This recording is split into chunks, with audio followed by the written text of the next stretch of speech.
Not one of the oldest series in the SEC, as Allstate brings you the series history. No, and Tennessee had the all-time lead until this streak of 8 consecutive Georgia wins. The time they met as ranked teams. Holly Rowe with the Dogs, Kirby Smart on the field. Holly? Well, Coach, it is deafening and loud down here. How do you expect your quarterback, Gunner Stockton, his best operating practices? Well, the best thing is we practiced against it as much as we can simulate it. It's hard to simulate this noise, so the players around him have got to help him. There's a lot of unknowns about their quarterback, Joey Aguilar. How will you adapt on the fly against him?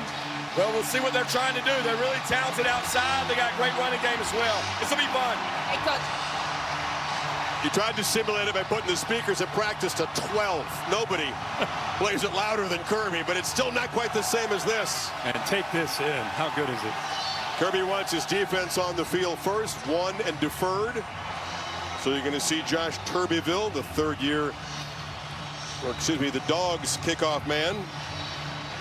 Will boot it away. Peyton Woodring handles the place kicking and the kickoffs, and Peyton Lewis back deep for Tennessee. About to see Joey Aguilar walk into all this. Good thing they're on his side.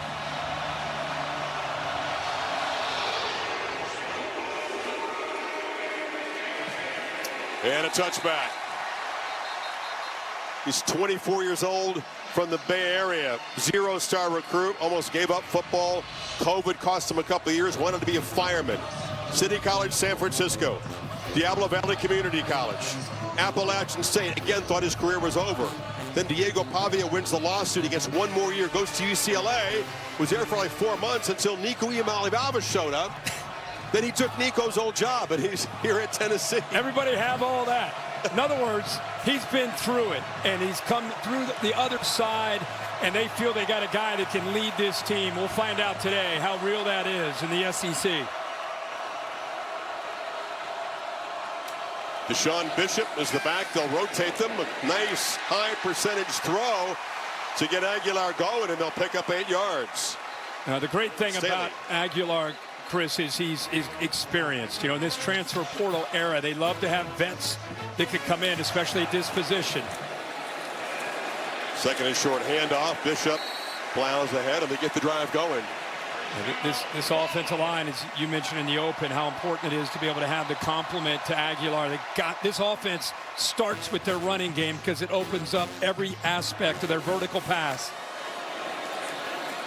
Play fake, zipped across the middle, caught by Kitzelman in the tight end into Georgia territory. 2 accurate throws so far for Aguilar. Important to know that Georgia, you just heard Kirby tell Holly about how they try to simulate the crowd noise, also try to simulate the tempo, but they didn't face this Tuesday, Wednesday, and Thursday in practice. On the move, check down, and it's Brazel who's tackled quickly. It's a reshuffled offensive line again. David Sanders, all-world recruit at right tackle, still not quite ready for Tennessee. You have 4 new starters up front. Couple through the portal with Moy and Pendleton. Deep drop. Fires downfield. Accurate throw. Caught by Brazel again. What a start for Aguilar and the Vols offense. 17 more. Yeah, they're in great rhythm right now. Nice job of mixing in the run with the pass, varying the formations as well, along with the tempo. Georgia right now on their heels as a young defense trying to get on the same page.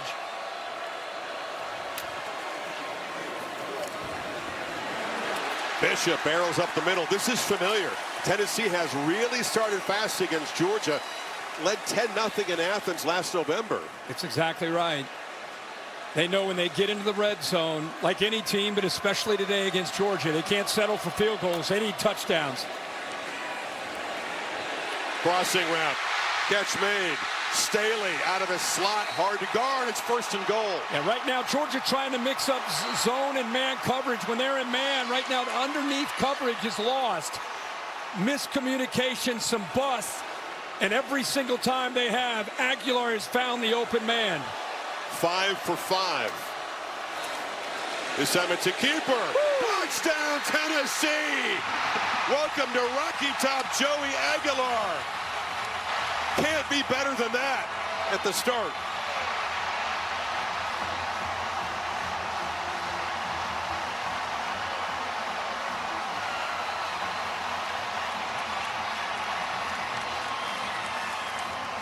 Well, how do you keep a crowd in a game? You go right down the field. Quarterback's 5 of 5, 8 plays, 3 on the ground, 5 through the air, and you go up 7-0 to get this game started.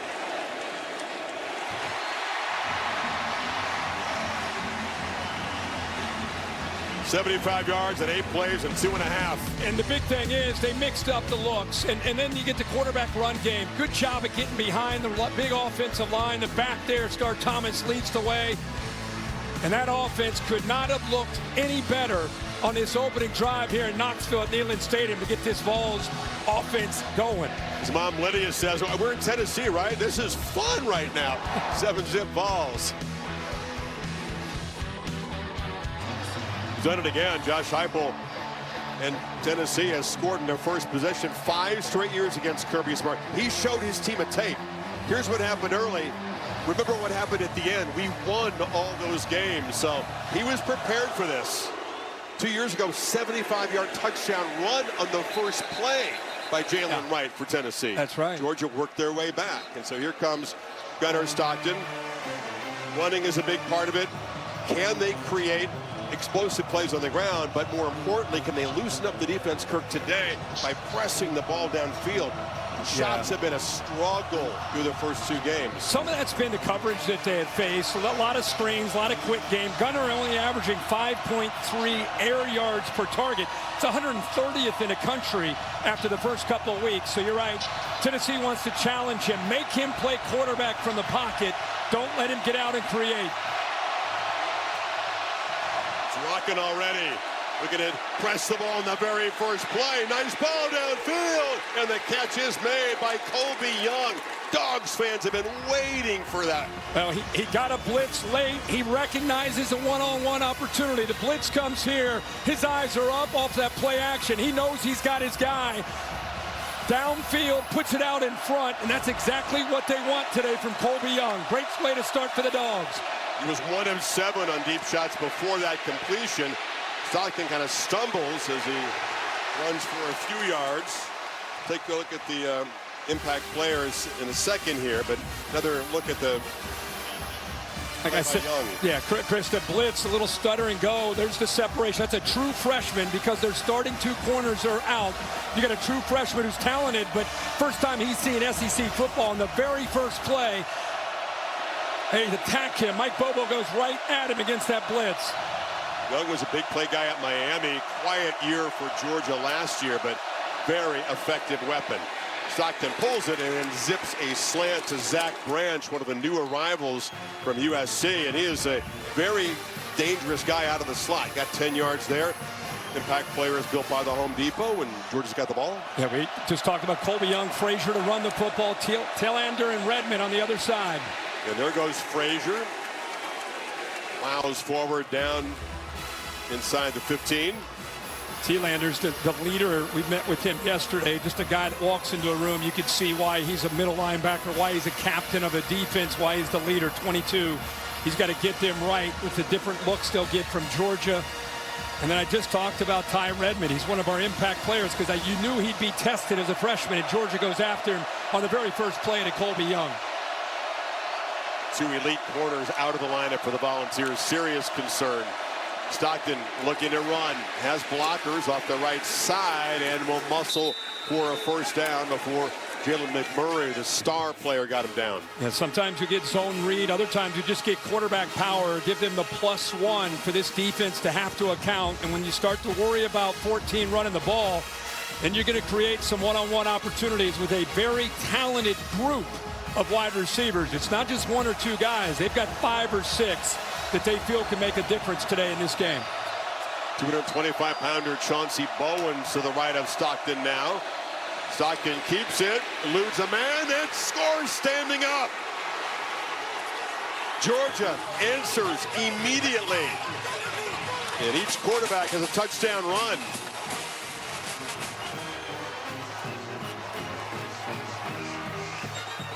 What a response. Yeah, what a way to start this game. The AT&T connected clicker here. Watch him just kind of follow his tight ends, 4 and 7 around the end. Good job of reading this. See him collapse down. missed tackle there on the edge, and he's able to get back, show you that natural ball carrier instincts that he has. That's how you answer in front of this kind of crowd after you give up 7 points. You come right back down in 6 plays of your own, and the Dogs show them just like they have the last 4 years. It's a long game. Pretty good first 5 minutes, though. 2 75-yard touchdown drives. 7 apiece on Rocky Top. Buckle up.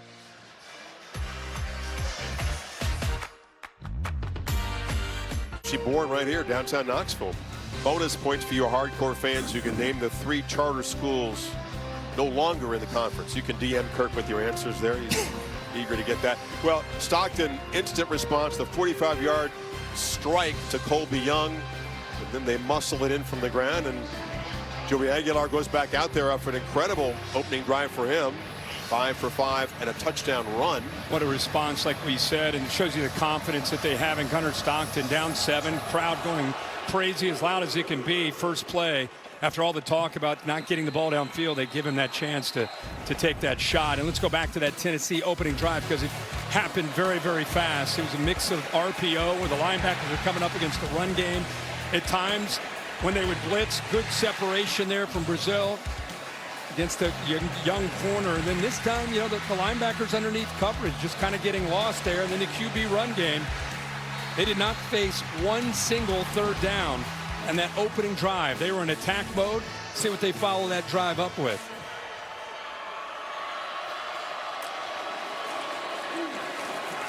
It's a run to Bishop. Picks his way around left end for 3 yards. They were able to pound Syracuse and East Tennessee up front. And Kirby said on tape the offensive line looks good, even though it's been reshuffled a bit. And streaking downfield is Brazel, who makes the catch and runs to the end zone. Flag down. We'll see if it stands. He beat Ellis Robinson for 72.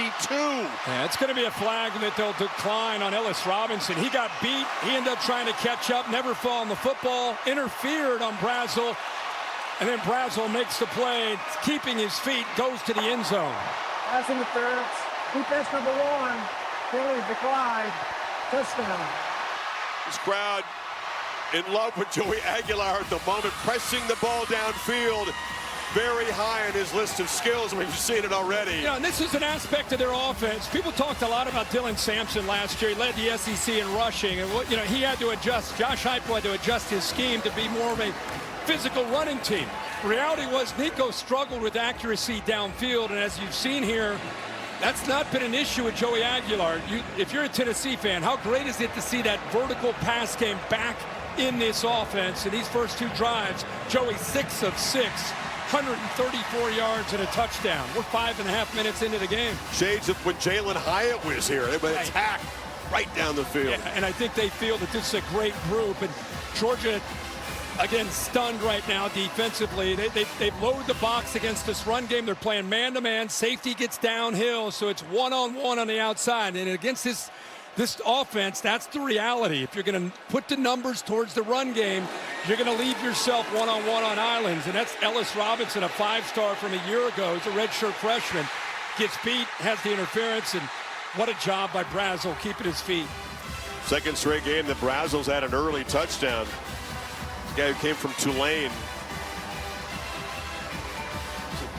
Looks like on the PAT, there's a Tennessee player down on the field, still being looked at.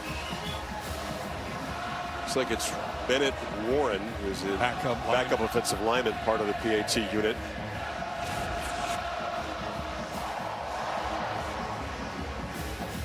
Man's going to get a workout today. Yes. I mean, they play Rocky Top like 10 times before the kickoff, and it's been blaring since this game got underway a few minutes ago. If you're Kirby Smart, I mean, okay, the first drive was one thing, but to get beat like that. Again, typically what they like to do with Georgia is not have to commit numbers, meaning the safeties down, and then leave their corners one-on-one.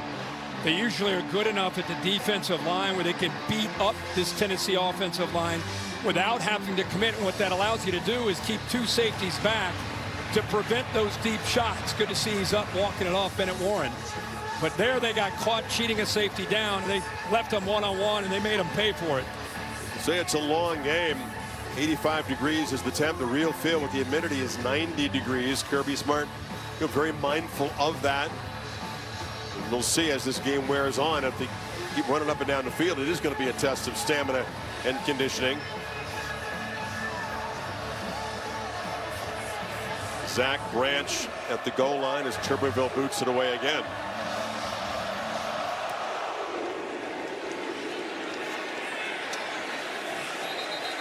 Well, Georgia responded beautifully a few minutes ago. Got to try to do it again.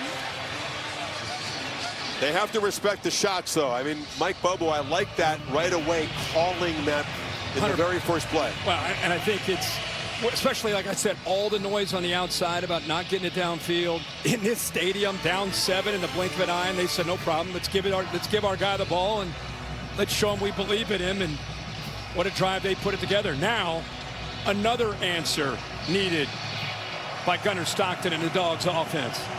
Last drive, it took him 6 plays to go 75 yards.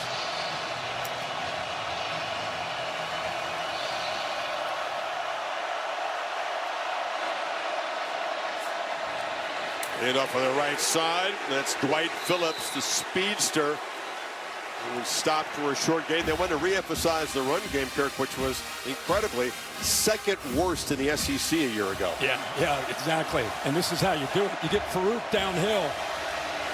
Boom. He is a physical safety. You know, that's a spot that they're very thin. Had a couple guys graduate, a couple portal guys. So got some young, talented players. Stockton zips it into traffic. Volunteer defenders bracketing the receiver. Arian Carter was close. Oh, close. I think it went right through his hands. 7 had a chance there to come up with an interception. The underneath coverage at linebacker. That ball went right through his hands. Third down snap, ball knocked loose and falls to the ground. And they were not signaling incomplete here. Ball finally picked up, but Jordan Ross off the edge pressured Stockton. They played with tempo in the first third down of the game, and Fowles brought the heat. They're having a conversation here. There wasn't an immediate signal of incomplete. Steve Marlowe in charge of the SEC crew today. Illegal substitution, defense, more than 11 players on the field at the snap. 5-yard penalty, third down. Yeah, they ran on Joshua Josephs late. There's a little bit of confusion on Tennessee's side trying to get a guy off the field, but they definitely had 12 on the field. Wanted to get a third down package out there, but Georgia was too quick for him. So now it's third down and 3, empty backfield. Pressure is picked up. Stockton, back shoulder throws incomplete, trying to get it to London Humphreys, who made a good effort, but the Dogs punt team comes out. Instead of trying to get it underneath to a tight end, they decided to take advantage of some opportunities downfield. That's a one-on-one matchup. Back shoulder fade, timing pretty good. Humphreys just a little bit late reacting, just off his fingertips, unable to convert. So the Vols defense does their job. First stop of the game. Aussie veteran Brett Thorson ripped his ACL up, remember, in the SEC championship game. Second game back, still getting his form back, but he is an elite punter when he's got that. Boo Carter retreats and makes a fair catch at the 16. 51-yard punt. Seems to be healthy. It's the plant leg that he ripped his ACL on. Joey Aguilar has engineered 2 quick touchdown drives. Vols get the football back up 7. Here's Tennessee's third possession. Kirk, if you've given up 150 yards in the first 10 plays, all but 16 through the air, what does Kirby Smart, Glenn Schumann have to do right now to try to stop the bleeding? Well, what you have to do is put a roof on top of the defense, meaning keeping your 2 safeties back. You cannot keep leaving these corners on islands. Looks like they're doing that right here in the first play. Tennessee's going to run it to Star Thomas, part of that rotation, the transfer from Duke. Terrific start to his Tennessee career. Short gain there. Xavier McLeod, good job there getting off the blocks. The reason you can play with 2 high safeties again is if your defensive line can win the battle up front in the run game. Aguilar on the move, flips it short. Mike Matthews makes a man miss. They move to 6 again. Drive up and running at the 31. 14 more yards. Yeah, that's man coverage, but a long way for Dalen Everett to come over and try to stay with Mike Matthews, who can fly. Good size, 6'1", 200 pounds. Their best cover guy. First down pass again, bobbled and caught. Just collecting the ball with Staley before the Dogs defense arrives. The gain is 3.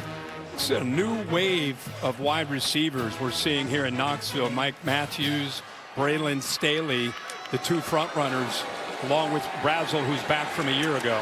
For the first time, Aguilar is pressure, but he just sidesteps the pressure and he finds Matthews. Xavier McLeod couldn't grab him. Well, again, because of the athletic ability from Aguilar, what I love is he doesn't panic. It's, again, a guy that had a lot of starts at Appalachian State, able to get away from that potential pressure, got outside, and then didn't look to just take off and run. Kept his eyes downfield and found Mike Matthews, who did a good job of working back to him for that first down. He got out of bounds, so it gave Georgia a chance to catch their breath and bring on fresh troops up front for this first down play. There's a slant, complete again. Matthews collects it. Holly? Well, Joey Aguilar had to finish some classwork, so he didn't get to Knoxville until May, so he had to learn the offense over Zoom. When he did get here, 14 hours a day, 6 days a week, trying to work with the coaches in the building. Fast track preparation for sure. Did a great job. Showed up hungry and ready to learn. First incompletion there, and a flag is down. Looks like it could be a hold from Tennessee. Chris Cole brought pressure from the backer position, and it is a holding penalty. Left tackle Lance Hurd, as you say. Georgia trying to do the best job they can, especially on the near boundary against his tempo of rotating corners on and off the field. You know, these guys are running 20, 30, 40 yards downfield almost on every snap because of the Tennessee receivers. So instead of just keeping 2 guys out there, and Daniel Harris and Dalen Everett, they're trying to get Jones and Robinson in there as often as they can. Try to keep these guys fresh. Yeah, that's essential. Depth is important. We talked about the heat today and the stress on this defense. Intentional grounding, number 6, is accepted. So lost it down at the spot of the foul. 3rd down. So besides the hold, they felt that Aguilar was just throwing it away to the sideline there. Yeah, there's the hold that they declined right there. 53 Hurd against Johnson. He kind of threw that football away. He's inside the pocket, and there's not a receiver. That's a good job. But, well, you can see a receiver kind of working towards the sideline. Bill, did you think that receiver was in play there, or was that the right call? It's the right call. The official downfield has to make that decision whether or not that receiver would have been in the area, and his judgment was fine. Okay. Beginning to get a little pressure on Aguilar in this series. So the penalty means that wasn't an incompletion. He's still 10 for 10. 3rd and 13.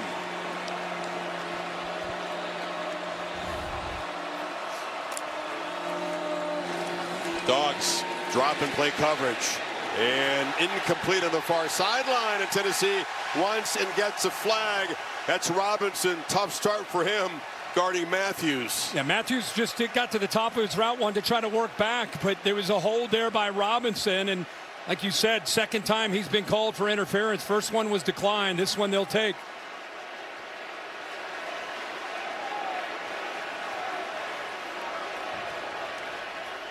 You're under constant Pass pressure. interference. Defense number 1. It's a spot foul with an automatic first down. As a DB facing this offense, it's intense. And it was 3rd and 13. Yep. So Tennessee's able to catch a break. Kirby Smartboy, he finally had Tennessee behind the sticks. Had a chance to get this defense off the field, but the pass interference, they're going to get Ellis Robinson off the field and bring Everett back in. He's on the left side of the offense into the boundary. Play fake again, zipped on Staley. makes the catch and falls forward to the 33. Already third catch for him. It's not overlook the accuracy that Aguilar is throwing with, not just statistically, but the reality is yards after the catch. He's putting it in a place where the receivers can catch the ball and have a chance to run with it. Star Thomas, quick burst and then runs into traffic. Be a couple yards short on 3rd down and 2 now.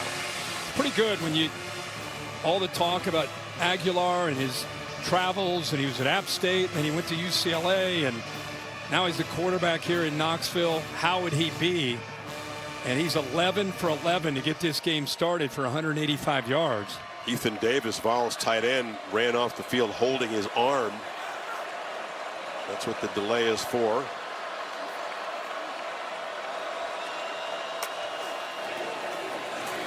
Thomas falls forward. Another first down inside the Georgia 30. Good tough running that time by Thomas. He was met right close to the line of scrimmage by Gabe Harris Jr. Did a good job of getting off his block. Looked like he had a chance to maybe make that play short of the first down, but Star Thomas kind of has great feet, can make you miss. That time just lowered the shoulder, the Duke transfer, and just picked up those 2 or 3 tough yards. It's his 4th school. Quite a few guys on this roster that have multiple stops. Coffeyville Community College, New Mexico State, before going to Durham. 1 year now, Tennessee. Pitch on the edge, Staley again. Between a couple defenders, dragged down to the 22. Excuse me, that's Matthews.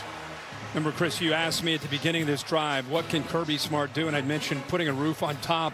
The reason you do that, you make Tennessee, instead of that explosive play, you make them have to drive the football. It's the 10th play. This will be the 11th play of this drive. So Tennessee finding answers to those safeties sitting back. Across the middle, Kitzelman. And the tight end makes another impact play. The Vols got a first down in their red zone, 9 more yards. Again, safeties are back. You got to make plays underneath, and then if you're throwing the ball accurately, you get the tight end and the receivers a chance to pick up those valuable yards after the catch, and that's what we've seen this entire drive, mixed in with a little bit of the run game. Former Bama tight end, one of the alpha leaders of this Tennessee team. First down, play fake, end zone, touchdown! Perfect strike, Chris Brazel. Vols 3 for 3.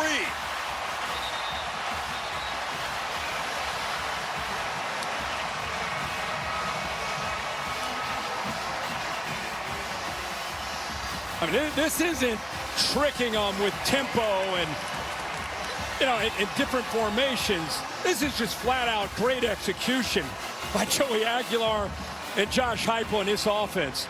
Look really well prepared, playing in rhythm, playing with confidence, and whether it's zone or man, they've got answers.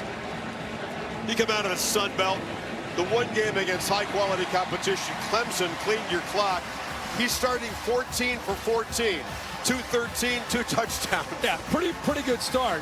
Chris, I want you to watch KJ Bolden, who's an outstanding player, and watch how he kind of gets lost here with his eyes. Doesn't really make a play on anybody. You got some crossers in front of him, but watch this outside move by the receiver, sets up that inside move to the post.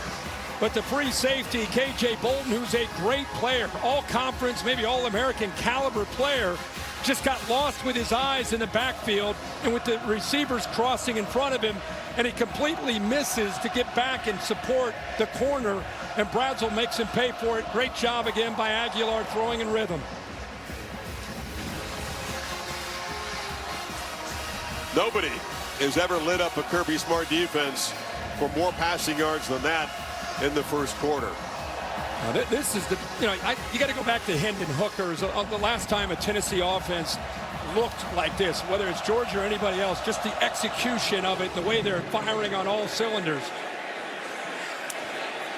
Branch at the goal line. And he can be an electric player in the return game, brought down at the 28. So now, if you're Gunnar Stockton and the Dogs, you got to take a deep breath. Still plenty of time in this game, but your defense is struggling like you never see them struggle. You know, what worries you as a defense for Georgia, you give them a 21-7 lead. That's like getting into a 100-meter dash with somebody and giving them a 20-meter head start, and you're playing catch-up. You do not want this team to get too far away from you, because it's hard to catch up to an offense right now that's executing the way they are.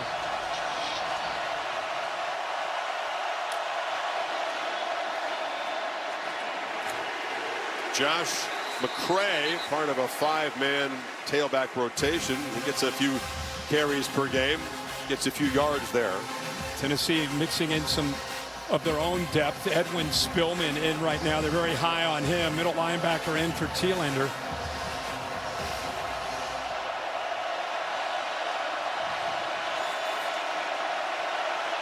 And tough to make a check at the line of scrimmage with this crowd.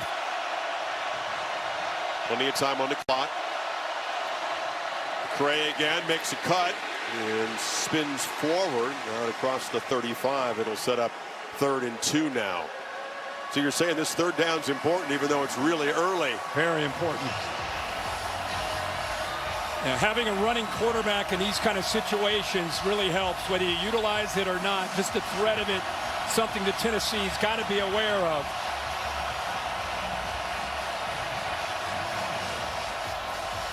I'm going to put him under center.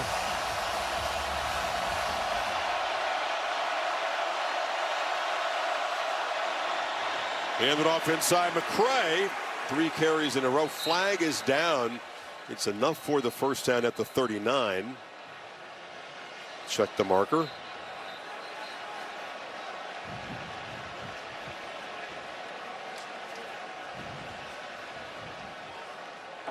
Offside. Defense lined up in the neutral zone at the snap. It's a 5-yard penalty. Results in a first down. Yeah, it's Tyree Weathersby. And the offense is left side, defense is right side, right here on the edge. He's been trying desperately to get healthy. Was sort of questionable midweek. One of the many Georgia natives on this Tennessee roster. Dogs from the 40 now. Frazier in the backfield. Fake it to him. Stockton took a quick peek, and then, as he does often, nothing's there. Takes off quickly, takes a short sack by Caleb Herring. You know, he drops back off this play action look. Watch his head. He's looking to his left. Doesn't see anything that he likes. See how he's looking over here. By the time he decides to come back to his right, there's nothing there. One of the areas he's really going to have to continue to grow is working through his progressions and sitting in that pocket when he has time to throw. Paul's been good at getting after the passer this young season. Behind the sticks now, 2nd and 12. Pressure again. Stockton flushed and just throws it away. Rush got there in a hurry. That was Herring again.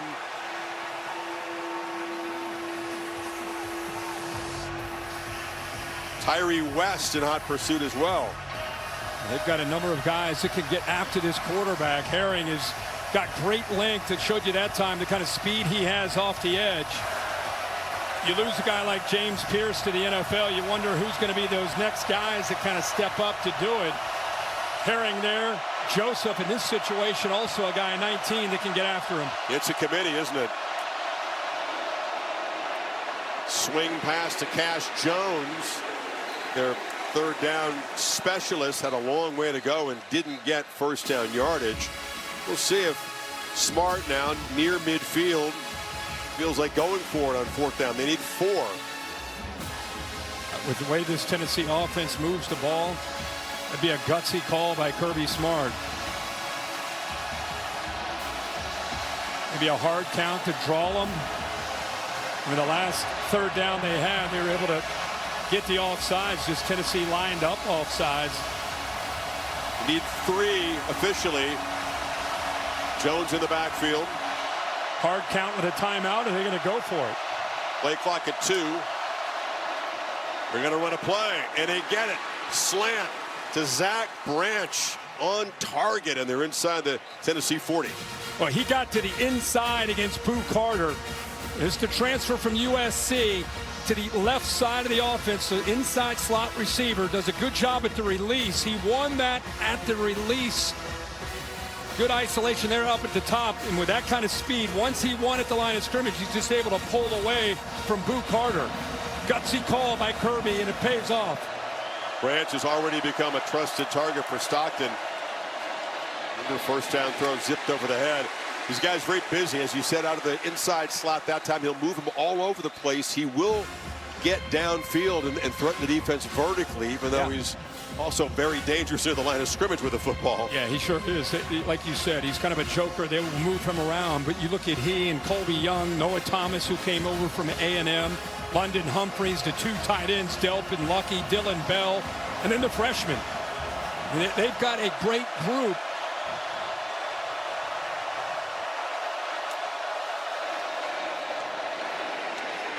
And running around the right side, Frazier for a short gain. What a first quarter on Rocky Top. 3 touchdown drives for the Volunteers. Georgia trying to stay close here. 21-7 after 15 in Knoxville. Back after this message and a word from your local ABC station.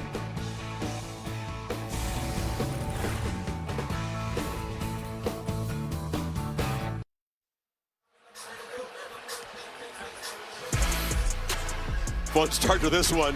The SEC on ABC. SEC All Day presented by IHG Hotels and Resorts. Rare early season meeting between these teams. They shifted Georgia-Florida or Tennessee-Florida to late in the season, so they're able to open up this slot. Dogs need 7 on this third down. It's 7 guys walked up. Who's coming? Who's dropping? They're all coming. Ball quickly to the perimeter. Branch has a crease. Zach Branch in a foot race. They won't catch him. Georgia on a 3rd and long strikes for 6. You bring the house, not much help on the edge, right? Yeah, usually you walk guys up. You're trying to get the offensive line to guess who's going to come and who's going to drop. Kirby fired up to see his team again compete, come up with an answer here on 3rd down. Gunnar Stockton looked out there and he saw 3-on-3, and he knew if he could get it to number 1 with a couple blockers, he had a chance to make the one guy miss, and he could be capable of taking it to the house. It's exactly what he did.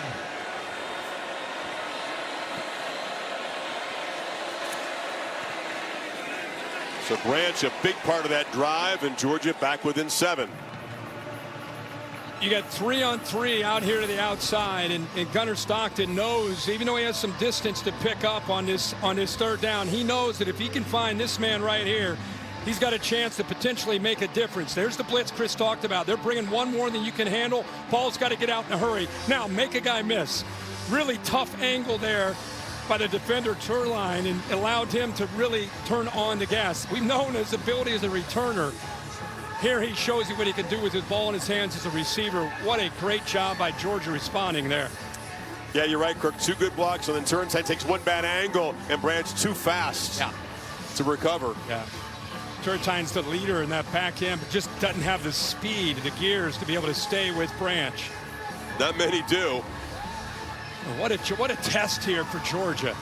Number 16, they knew coming in how tough this could be, but I don't know if they thought they'd be giving up 21 points in the first quarter like this. But Stockton in this offense giving the Dogs a chance to stay in it and compete.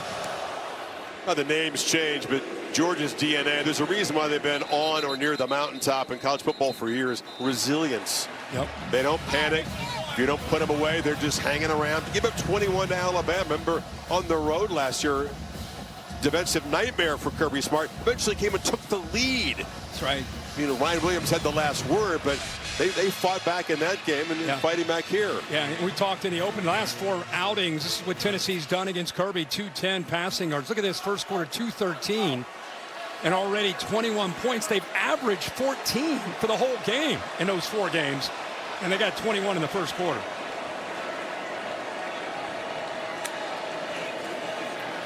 Fake to Peyton Lewis. Aguilar on the move across the middle, and making a catch is Travis Smith, the true freshman. It's incomplete. Couldn't quite hold on. The blow was delivered, and he didn't quite complete the catch. Now, Guerrero did a nice job of coming up to make that contact. What focus there to initially catch the football, but because he got hit, the timing of that dislodges the football. Perfectly timed, clean hit, and the ball comes out. Had a chance to recollect it after the hit, but it kind of squirted out of his hands. Lewis on a second down run works hard for 6. Holly? Well, guys, Ethan Davis went out. It looked like his shoulder had popped out. They put it back in. He can get back out and play right now. Put it back in and high tempo. Pressure. Aguilar avoided the sack initially. Flag is down in the secondary. Georgia stopped near the line of scrimmage. They didn't get off the field. They tried to substitute, always tricky to do against Tennessee. Tennessee hurries. They see them trying to substitute and look at the Illegal top. substitution defense. They More don't than do 11 it. They players on the field aren't at the quite snap. able to get off the 5-yard field. penalty. Yardage results in a first down. Nick Saban talked about that this morning on College Game Day. We talked yesterday with Kirby on our call about third down substitutions or any down, trying to get 3 or 4 or 5 guys on or off the field. When Tennessee doesn't substitute as an offense, you better do it. You better do it fast. They try to sneak 4 guys out there, just unable to do that. You got to sprint off the field, too. As tired as you are in that situation, they didn't get off that quickly. So Tennessee, first down from the 36. It's Lewis in the flat and couldn't hold on. Pass was behind him.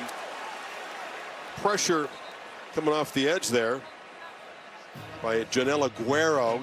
Created some traffic in the area. Boy, they are very fortunate he didn't come up with that football. The linebacker, C.J. Allen, got caught up in some traffic, and they were playing man coverage. There was nobody down that right sideline. If he was able to hold on to that football, that would have been at least a 30, 40-yard gain, if not a touchdown.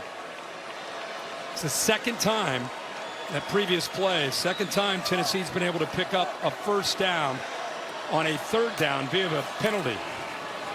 It's a second down run. Collision off the left side. Peyton Lewis can flash some serious speed. Hasn't really had a chance to break a long one yet this year. Ja'Cory Thomas made the stop there. Going to be 3rd and 7 now. This is what I talk about, where Tennessee, if they don't substitute, Georgia now they are.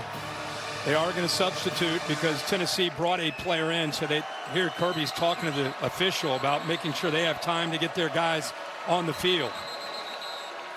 Yeah, mass substitutions for Georgia as they just try to slow this Tennessee offense down and force the punt for the first time. Please reset the game clock to 13 minutes, 58 seconds. 13:58. Put 30 seconds back on here. This is a play by Mike Matthews. His helmet comes off, so even if he didn't want to come off the field to continue to go tempo, he's got to come off the field. That's what Kirby was talking to the officials about, make sure he had to come off. Again, gave Kirby and the Dogs defense a chance to get their personnel, give them 5 defensive backs. See if it makes a difference here. Aguilar, incomplete. Cooling off a bit after that torrid start. That pass was just behind Staley, and here comes the punt team for the first time. He actually has watched both of his receivers, the tight end to the inside. Kitzelman's open. He elects to go to the outside. Good route, just a ball, one of his few passes that has not been perfectly on target, a little bit behind his receiver there, Staley. So it's an incompletion, and first time we've seen the punter come out. Jackson Ross, ladies and gentlemen. And he rolls to his right with some pressure there, gets it away. And Branch doesn't play it. Is he going to get to the end zone? They sprint down and bat it back short of the goal line. It's a great special teams play by Bennett Brady. The long snapper went all the way down there and acrobatically prevented a touchback. Good hustle. I was watching, and nobody touched him at the line of scrimmage. It was a full sprint, and he's rewarded for that effort by just an amazing play here by the long snapper to pin the Dogs deep. Long snappers around the world say we're athletes too. No doubt.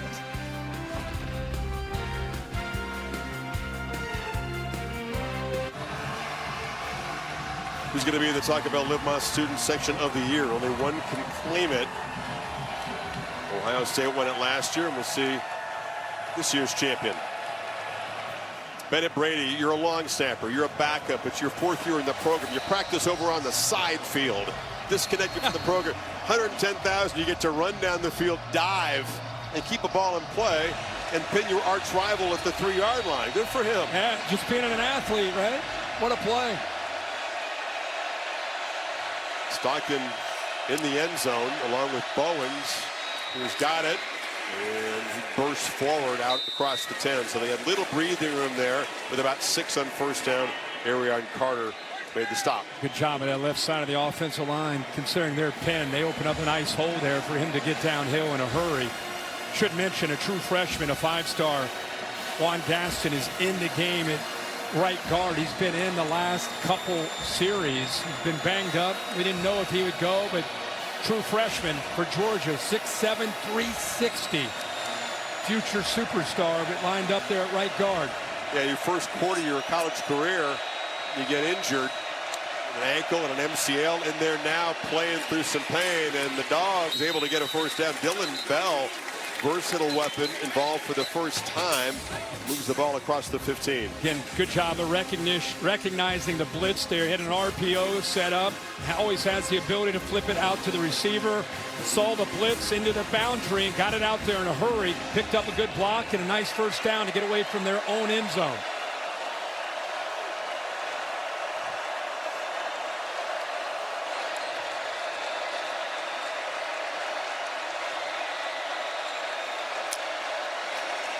Branchwood in motion and has some space after he makes the catch.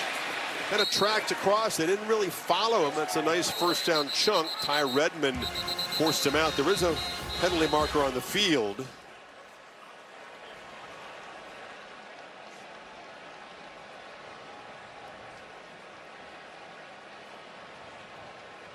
Kirby Smart, a long way away from this conference, would like to weigh in. After the play, personal foul, unnecessary roughness, number 8, offense.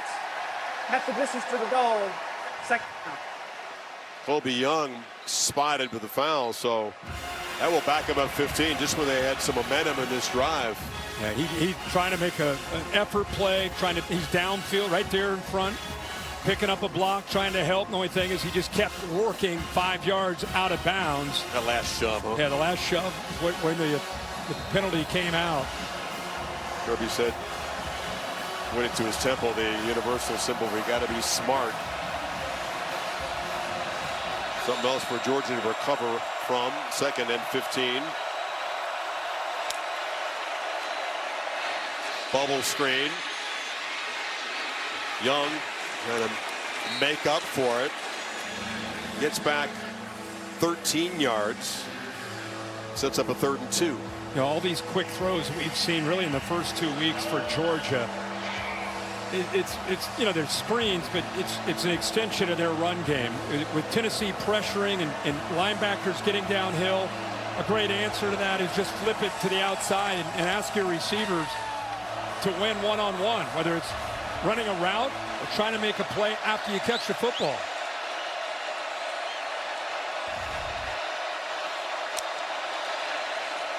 Stockton running. The ball is sniffed it out, but he slipped the tackle. Tyree West got in there. Still going to be spotted short of the first down. What a play, by the way, by Tyree West. Georgia moved Ernest Green, their right tackle. They end up moving him right here. And watch the move across from him by 42 in orange. Just getting off, just playing with violence there, getting off blocks and making that play. They do have plenty of depth at that defensive end position. Pierce is with the Falcons' #1 pick, but depth there in his absence. Thorson delivered a strong punt his first time. This one's also pretty good. And it's muffed at the other end. Scramble for the football. Boo Carter took a chance there. Does recover the fumble, avoid the turnover. That was dangerous. 52-yard punt from Thorson. Continues to be a weapon now that he's back healthy.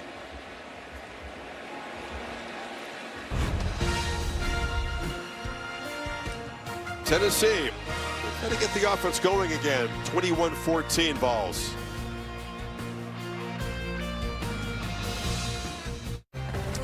Warm salute just now for this man, Galen Wilson, World War II Navy veteran. Got out of the Navy, then played here for General Nealon in 46 and 47. Johnny Majors was his roommate, just turned 100 years old. Oh, that's amazing. See his family there with him. That's great. Awesome.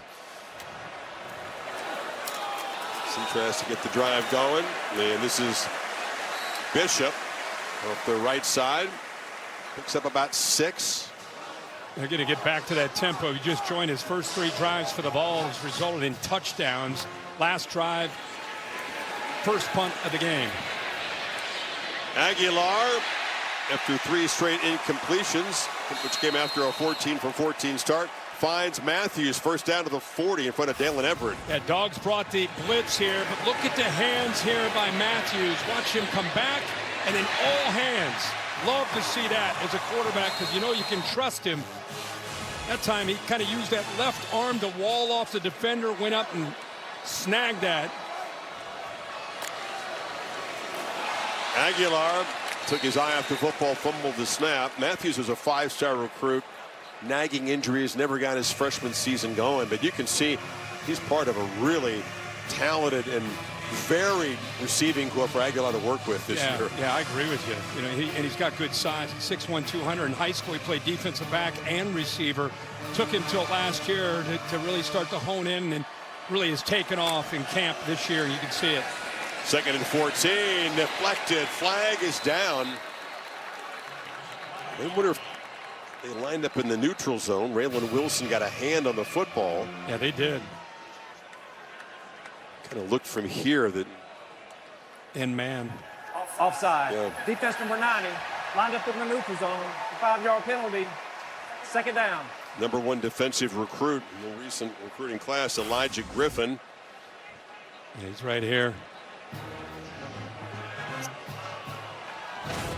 Had both hands in the dirt, didn't have his head swiveled to the left.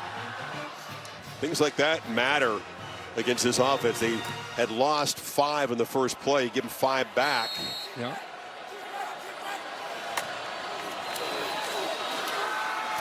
On 2nd down.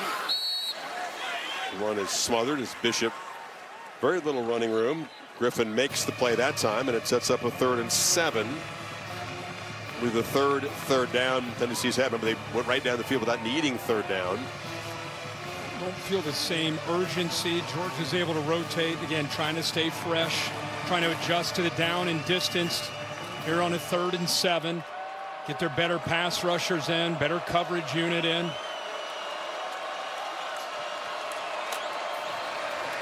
Pressure comes, picked up, complete across the middle, hammered short of the first down as Rodarius Jackson, as Jonel Aguero knocked him down on the Tennessee side of the 50. 4th down and 2. Volunteers offense out there showing tempo here. And Kirby's going to get a timeout. This is a big enough play. He wants to let everybody catch their breath here and get the right call with 8 minutes to go here, 8:05 to go here in the 2nd quarter. Yeah, smart use of a timeout, no pun intended. So we'll take a pause here. Volunteers near midfield trying to add to a 7-point lead.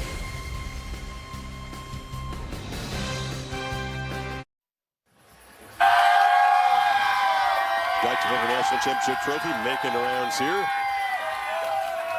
Dogs have raised that a couple times in recent years. There's the defensive huddle in that timeout before this 4th and 2. Glenn Schumann in the red, defensive coordinator. See Glenn Schumann here, Kirby Smart here. Everybody dialed in. Kirby telling us this week that this team is a tight-knit, maybe even more tight-knit than they've had the last couple years. Love to hear that. Good meeting, good meeting. They're going to punt, though. Yeah. But, hey, without that timeout, maybe Tennessee goes for it, so they're going to get the football back regardless. That's a good point. Josh Heupel electing to play field position, and Jackson Ross does his job, boots it down. Branch makes a fair catch at the 10-yard line. So still midway 2nd quarter. As Kirby said, these are long games. They evolve, and the 1st quarter doesn't decide it. And the way this game started, I mean, it was back and forth and back and forth. In the last 2 or 3 series, it's become a little bit more of a field position game. And Tennessee punting the last couple times, pinning Georgia here at the 10-yard line to play the series. Before that, it was down inside the 5. So keep in mind that it's a big series. Even though we're 7:58 to go to the half, Georgia did defer. They do get the ball to start the second half. Let's see if Gunnar Stockton can do anything with this possession.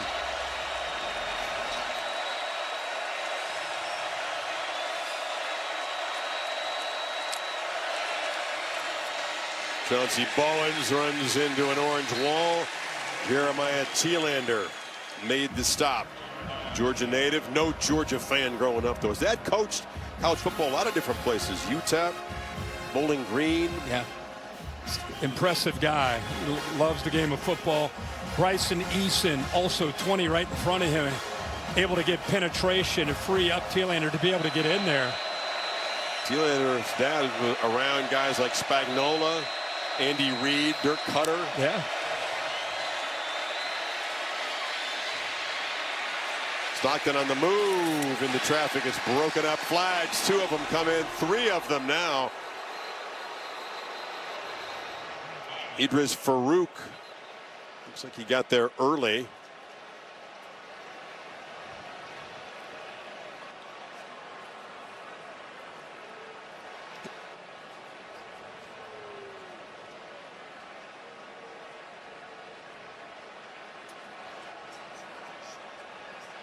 Farouk, one of the first-year starters on this defense, a special teams guy. Pressed into duty this year. Teammates certainly believe in this guy. Tried to time it up, Kirk. Looks like he may have mistimed it. Yeah. Holding, defense is declined. Pass interference, defense is accepted. It's a spot foul, automatic first down. Well, yeah, Georgia's able to get the interference, but watch Gunnar Stockton. Again, this is an area as an athletic guy, he's got to change. 3-man rush, there's no pressure. You know, he's got to trust the protection and trust his ability to work through the progressions. You know, if he would have looked and surveyed the field, Cash Jones was going down the right sideline all by himself, had a chance to make a big play, but he gives it about a beat or 2, and then he doesn't feel comfortable, and he gets out there prematurely at times when he has protection. Branch reverses back, knocked down. So if his feet are moving, the eyes are just sort of less likely to be in the right spot. Well, I think, you know, I didn't study his high school film, but I guarantee in high school he was able to throw it and also run it. And when you have a guy who's a dual guy, who they're trying to get comfortable in sitting in the pocket, often guys like that, they give it about 2.5, 3 seconds. They look at their primary. If it's not there, a lot of times they want to get out because they know they can make a play with their legs. He'll develop and get more comfortable in the pocket, but he's just not there at this point. Consistently, anyway. Handoff.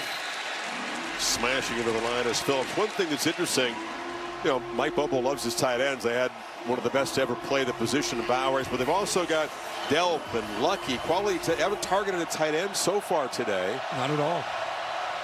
It'd be a good time right here for it. Need 5 on 3rd. Plenty of time. See if they can find Delp. He's right there.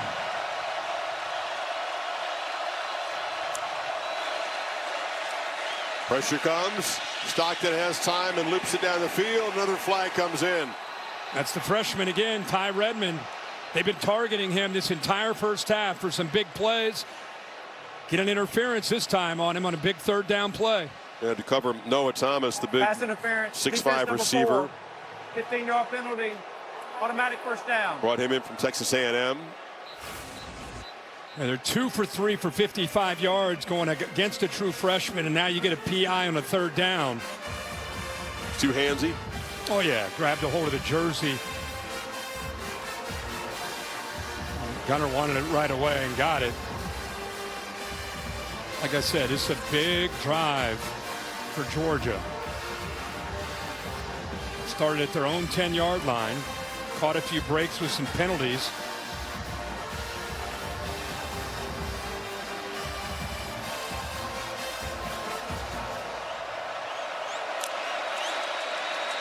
Bowens bounces it.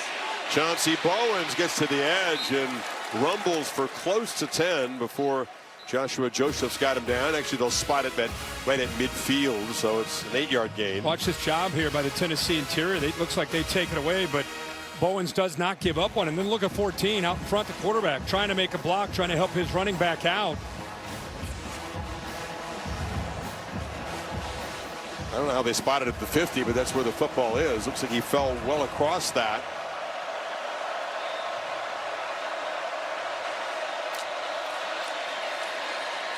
Got it again. Oh, he stutter stepped. Did not get his nose right to that first down marker. Took a sideways step and was stopped by Arian Carter and Redmond in run support there. Yeah, a little jump cut there. I'm with you. Typically, you see a Bulldog running back right there. He just lowers his shoulders and gets upfield. Instead, he bounced it, came up short. 225-pounder keeps it again, and this time will move the sticks for the Tennessee 47. But it is a battle between the tackles with this Georgia offensive line trying to make a push against the Vols. Not a whole lot of running room. Mike Bobo, though, being stubborn, which you love to see with that run game, mixing in play action and taking some shots, some quick throws. It's been a nice plan so far here for Georgia, but tough sledding in that run game. Bobo's son Drew is the center, off to a solid start in his junior season. Dodging the rush, and finally finds the tight end. That is Lawson Lucky, who was working free. Joshua Josephs was in pursuit. They pick up 11. Yeah, it was a late release, almost a check down that time. Is an emergency. The quarterback needs help. He's able to locate him there. Good effort after the catch it once again there by a Bulldog. And hit as he throws, gets the ball loose. It's Oscar Doe, who tried to hurdle him and ends up planting a foot in the chest of the defender. So after no targets, the tight ends make back-to-back plays. 18 more. How does he get this ball off? Oh, right as he starts to throw it, Josephs hits him. But a heck of a job of recognizing that foot, that receiver, to get that ball out. Tempo from the Dogs. Frazier, they're getting chunk plays now inside the 10. Tough to run inside, so let's get the ball either with a quick throw to the outside, out on the perimeter, or get Frazier, who just came in for Bowens, get him out there, who's got some ability to make the defender miss. It's a heck of a drive. Remember, it started in their own 10-yard line. This will be the 10th play coming up. It's happened fast now, Cook. Let's see if they pull back on the tempo here. They'd rather not leave Tennessee time before halftime. Heupel does have the 3 timeouts plus the 2-minute timeout. Bowens again, bouncing off people. He's powerful when he does run north-south. Gets to the 6. It'll be 1st and goal. Going that 3 tight end look. Mike Bobo and Kirby have used a lot of different personnel groupings, a lot of different formations, trying to make this Tennessee defense have to communicate and mix in a tempo. Like you said, fast, slow.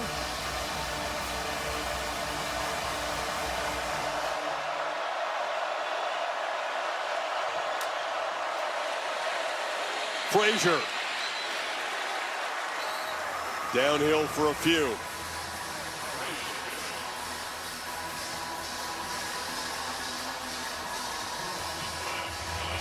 Definitely slowed down. We'll get the 2-minute timeout here. Grinding drive, penalty aided in the early stages, and now 11 plays. Power football as the Dogs try to get even here before halftime.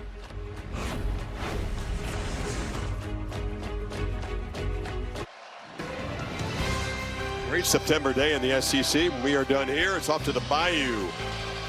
Billy Napier and the Gators, much needed attempt at a big win. LSU rolling in at number 3. Follows at 7:30 Eastern time.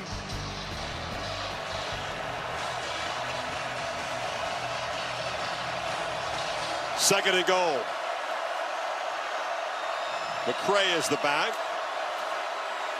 They fake it to him, and Stockton is swarmed around the edge Caleb Herring, one of those Leo position guys. He's had a big afternoon. He sure is. He's to the outside right here, and what you love is his quickness and burst off the football. Right tackle that time does not do a good job of kicking out to be able to prevent that. Ernest Green lined up on the other side. That's Weenie in there at right tackle.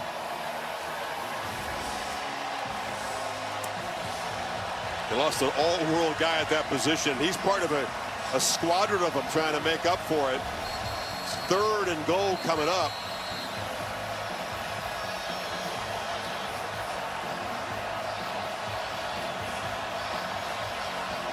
Clock was stopped after that play.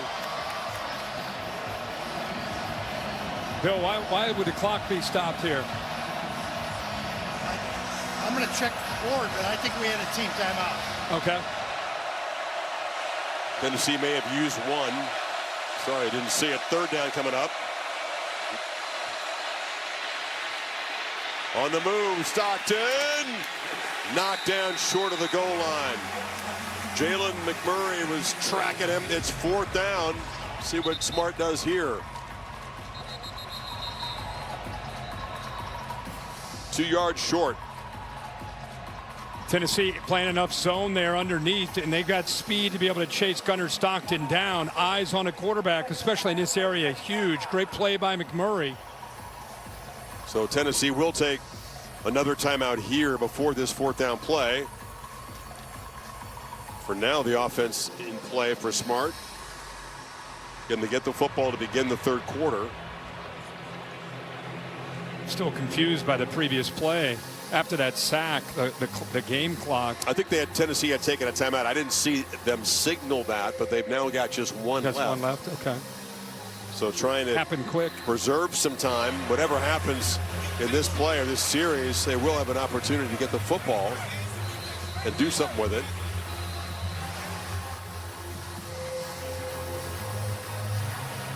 They don't need much time.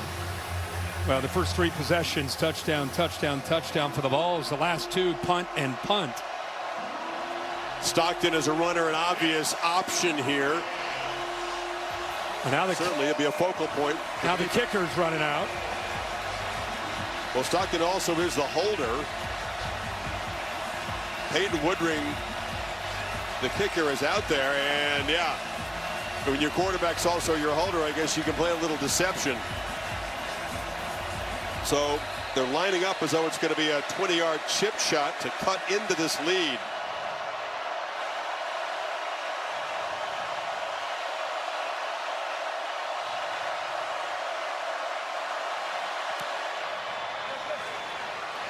Ultra reliable Woodring does that.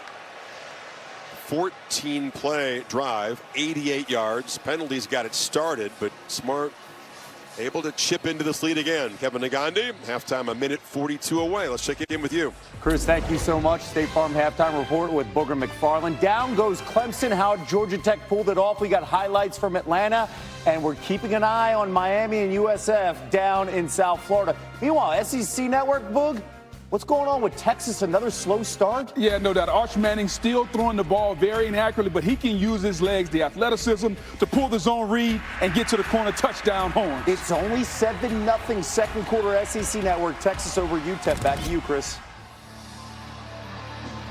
All right, Kevin, thank you. 14-3 as Miami tries to knock off the upset-minded Bull. We've already got 2 ranked wins. Late first quarter in Miami. So Tennessee, it's almost a win after the way they had 2 pass interference penalties early in the drive. Georgia got going and threatened, forced the chip shot.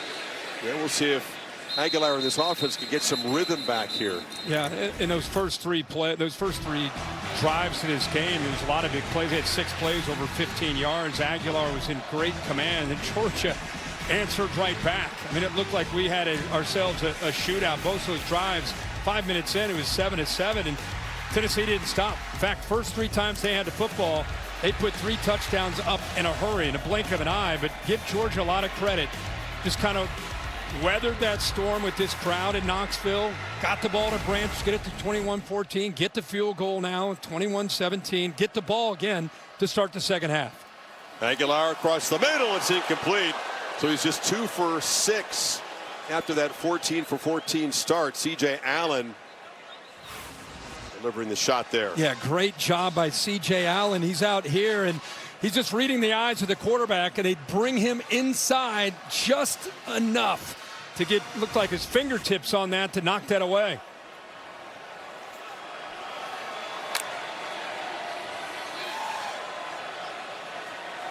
Again, not able to employ tempo with the incompletion to start.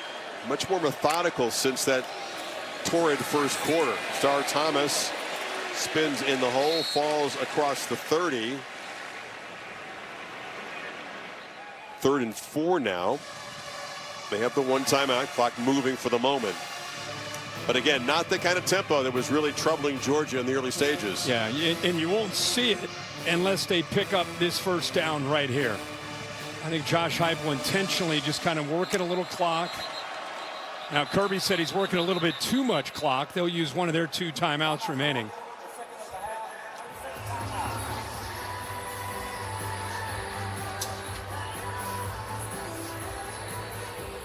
It's not how you start in this rivalry, it's clearly how you finish, and Tennessee couldn't have started better. Great for Joey Aguilar, come out, you know, your first big game, facing a quality defense, and it just like you'd practice it, like there's no one out there. But Georgia's going to do what they do. They're going to make some adjustments. They're going to work their way back in the game, and that's what we have. Good second half. Yeah, I mean, it's, if you're a Tennessee fan, you're a little bit anxious because of the way these games have gone, where they've started fast, and it's a 60-minute game. I don't know how many times since I've been in Knoxville I've heard it's a 60-minute game. It's a 60-minute game. It's because they've played pretty well for 30 minutes, but they got up to such a fast start. You're not going to be able to maintain that, right, for an entire game. But I think Georgia settling in defensively and getting their own offense going become a really good football game. Look at those last 2 drives compared to the first 3. They're able to get this conversion. That's where you'll see the tempo, especially with just the 1 timeout. Aguilar backpedals and takes a shot downfield. Matthews couldn't make the grab. Janelle Aguero comes up with it. So launching into double coverage, trusting his receiver. Instead, it's a takeaway for the first time today. Well, Aguilar's known for his physicality. Here he's just playing center field and does a good job of working to his right, to our left.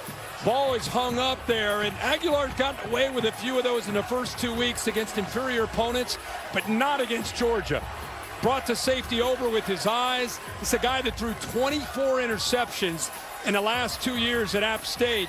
Can't throw that ball up in the SEC and think you'll be able to get away with it. Good job of coming over to make that play by Aguilar.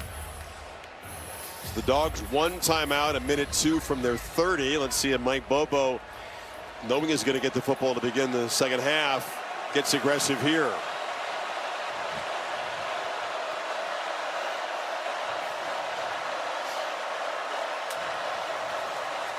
On the edge, Dylan Bell, there's a block, lunges forward to the 40.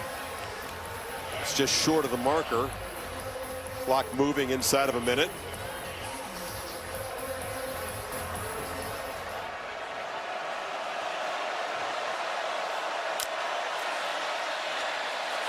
Slant, diving catch just enough for the first down. That's Young picking up 5. Yeah, great location on that football, away from the defender who actually did a good job of jumping the route, Colton Hood.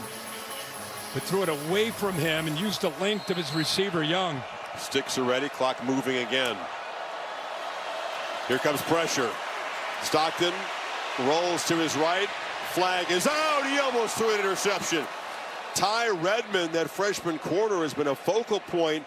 Came diving in and it bounced off of him. Offense number 71. Earned a screen, the right tackle there.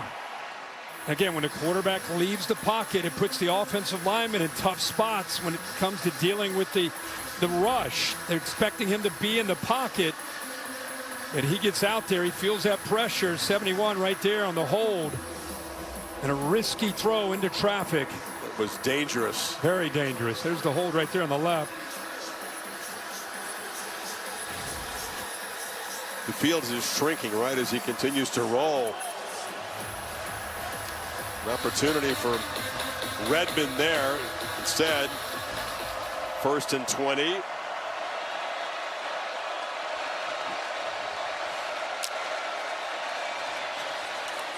Jones slips through a tackle, knocked out of bounds across the 40 by Carter. 21 seconds to go. Going to be 2nd down and 13. Good job of running that. Just try to catch Tennessee napping a little bit, playing with 2 high safety looks, try to get the ball there to a playmaker in Jones. Now you got to hit a big one downfield. Got the 1 timeout. Got about 25 yards to go to get within Peyton Woodring's comfortable field goal range. Clean pocket. Launches for the far sideline. Jump ball. And it's intercepted. There's a flag down. It's Colton Hood, the transfer from Colorado, making the pick. The flag is along the far sideline. Very physical. Hood was very physical with the receiver running that route. The entire route, he's pushing him. In fact, pushes him out of bounds. Holding. Defense number 8. The 10-yard penalty. Automatic first down. Yeah, it's one thing to jam him, but he continued to work and continued to push on the far right here. Pushes him, pulling on him. Yeah, it's an easy call there by the official. One thing, it was a long play, took a lot of time, so we're down to just 8 seconds in the half. Smart still with that timeout. Woodring's career long is from 55. Game clock will start on the snap. So again, they've got work to do. Got to move the ball. I mean, if you get at least 12, 15 yards. If you get inside the 40, at least he has a shot. Yep. Receivers bunch to the left. If you're Stockton, you do not want to get flushed out and take a lot of time before you get the ball out. Quick throw, incomplete, trying to find Lawson Lucky down to 4 seconds.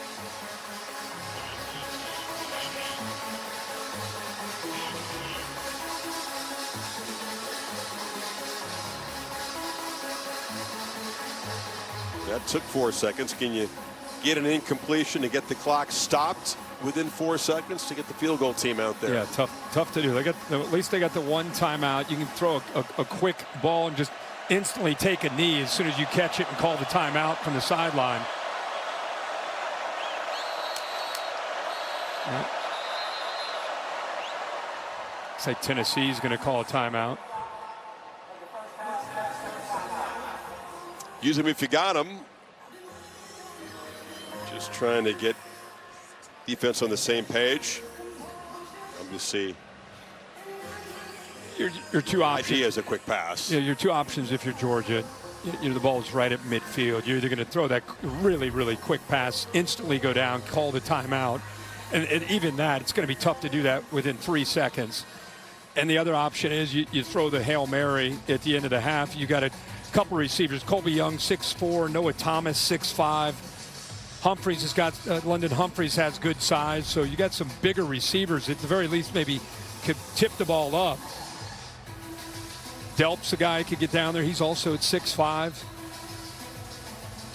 Totally different mindset. You either drift back, take some time, get everybody downfield, or you get it out in a split second. Yeah, he's sitting. You see, he's got his hands on 12 there. The redshirt freshman Ryan Puglisi. I don't know if he's going to come out. Yeah, he is. Maybe he's got the big arm to be able to make that throw, that Hail Mary throw. But they bring the young redshirt freshman into the game. Yeah, he's from Massachusetts, went to Avon Old Farms, has the cannon of an arm. Very highly regarded guy. They like him in the future. Yeah, they're lining up 3 to the right here. So Ryan Puglisi comes in cold, tries to create some magic in the final play of this first half. Steps up, waits for his guys to get downfield, and slings it on the run down near the goal line, and it's going to be intercepted. Volunteers pick it off, and then is Ty Redmond. Final play of the first half. Only took a shot with the backup. And they'll get the football to begin the third quarter. He had to get flushed, threw that ball a little on a line. Love to see that Hail Mary up in the air to give your taller receivers a chance. Let's hear from Josh Heupel now with Holly. Well, Coach, 2 good defensive stops from your group right there before halftime. What stands out? Yeah, I got off the field there. We got to tighten some things up just in our coverage. A couple of penalties that hurt us on the defensive side of the football. Offensively, started fast. Second quarter here, just have hurt ourselves a little bit, and we got to stay on the field on third down. Joey got off to a good start, as you mentioned, with good rhythm, 14-14. How do you get his rhythm back right now? Yeah, just, his reads, fundamental position, settle in, and let's go play. We knew it was going to be a 60-minute game. Thanks, Coach. It always seems to be that on a hot day, conditioning, depth, all those things will come into play, as it usually does when the Dogs and the Volunteers collide. 21-17, home team at halftime. To the studio, Kevin Negandhi and Booker McFarland. Guys?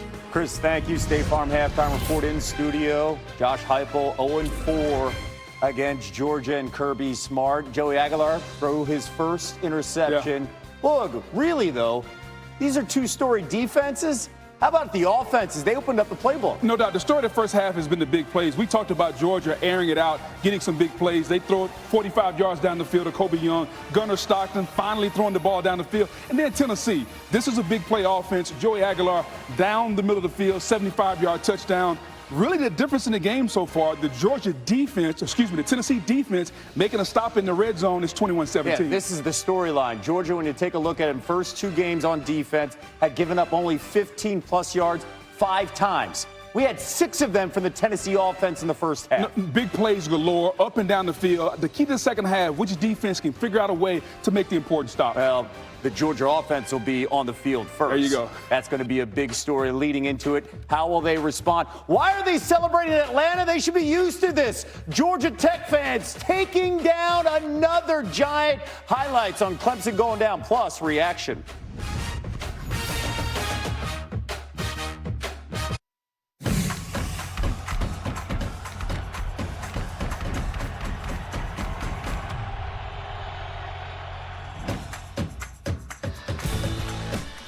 Back on Rocky Top, set for the second half. You're watching the SEC on ABC, presented by Burger King.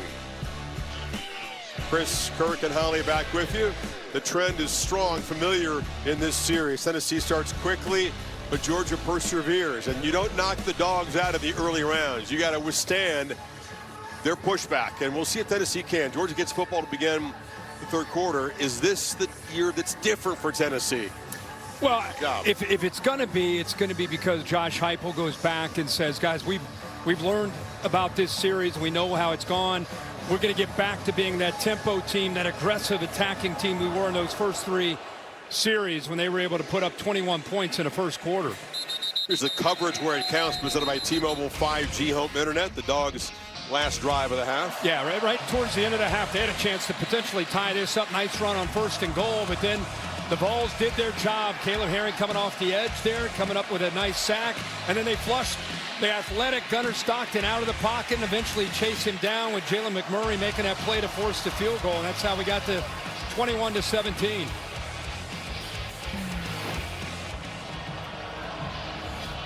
Stockton, 12 of 17, 178 in the first half. Cold start, got hot. A reverse of that for his counterpart Aguilar. Had a rough second quarter. White Phillips Jr. to the left of Stockton. He's got the football and he accelerates. Knocked down across the middle, but he picked up 8. T-Lander on the tackle. A nice job pulling around. What a block by Micah Morris to open that hole up. Really good execution up front overall. Bobo did his job to center to create some leverage, and then the left guard pulled around Micah Morris and just opened that up. Positive yards on 1st and 10. Another part of that script, not just stopping Heupel's offense, but Georgia imposing its will physically in the second half of these games with the running game. They'll pound it again with Frazier, and that's quickly picking up 17 yards in 2 plays. Yeah, this is, we keep kind of saying that this looks similar to what we've seen in the past, and this is part of it. You know, you've got to be able to stand up to the physicality of what Georgia is going to bring to the table. You know, it's one thing to have the up-tempo offense and the ability to score in a hurry. It's another thing to stand in the middle of the ring when Georgia wants to get physical. Can you stand there and endure that? Dylan Bellamy end around, ran into a wall there, and he's dropped behind the line of scrimmage by Joshua Josephs. Hollywood and Kirby Smart tell you at halftime. Well, I asked him about what defensive adjustments they made. He said, we really didn't make many adjustments. We just executed better. He said, we're trying to keep the ball in front of us better. We've done a nice job stopping the big plays that we were giving up. Remember, he showed them a horror film to warn them about what Tennessee does against Georgia in that opening quarter. The players have started to take note of that. And Georgia doesn't get rattled easily. Stockton from the pocket flips it to Chauncey Bowens, and he's going to be knocked down by McMurray after about a 7-yard pickup. Sitting back there, forced Gunnar Stockton to check it down. They get him to third down here, and now it's a matter of trying to be able to pressure Gunnar Stockton, keep him in the pocket on third down, make him play quarterback from the pocket.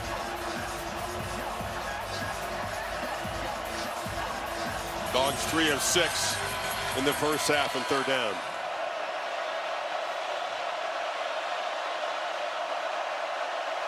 Cass Jones goes in motion. Stockton running all the way. They don't spy him.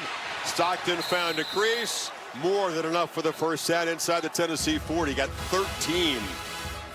But Tennessee looked confused to me, and it took them a late adjustment to get the secondary lined up right. You can see the communication there. Now you got the motion, and by the time they start to try to get their eyes right, they're a man short on the play side, and Georgia calls the right play at the right time to take advantage of the confusion by Tennessee. They look a little confused once again. Good job, Kirk, getting up to the second level. Carter was the key guy, and they blocked him beautifully that time. Frazier follows his blockers around the edge, and Frazier knocked out of bounds after a nice another chunk play. Turntine made this up. Dogs rolling right now. Yeah, this is a drive where you're sending a message. You know, this is a methodical drive. This is not a, hey, let's make a one-on-one play downfield. This is Georgia football. This is who Kirby Smart, Mike Bobo, this is what they pride themselves on being. This is their identity to open up this second half. And Tennessee's got to match that physicality.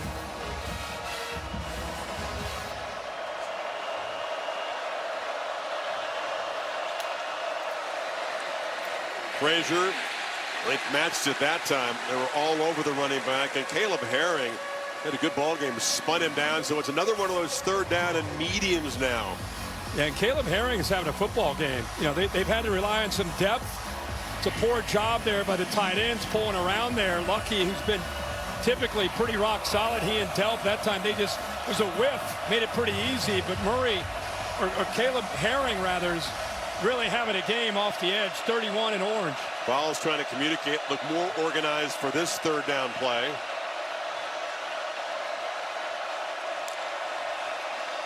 Bowen right up the middle. They got him. Easy pickup inside the red zone. Well, they gave him a little bit of their own medicine. They spread them sideline to sideline. And look how light they are in the box there. Not enough bodies. And that play just opened up in a hurry. Linebacker got downhill. Drew Bobo picked him up, 74, and look at that. Hey, Chris and I could run through that hole. That thing opened up. Better idea for Bowens to do it, but... Yeah, see Heupel's feeling it. He's trying to get the crowd going here. Ninth play. This powerful drive. It's Phillips who takes the turn. And he turns the corner, picks up 4 or 5. Like I said just a moment ago, this is what Georgia really prides himself on, is their ability to take a game over and kind of steal your will. That's 9 plays here to start the second half, 8 of them on the ground running the football. Now they're down in the red zone, trying to take their first lead of this game.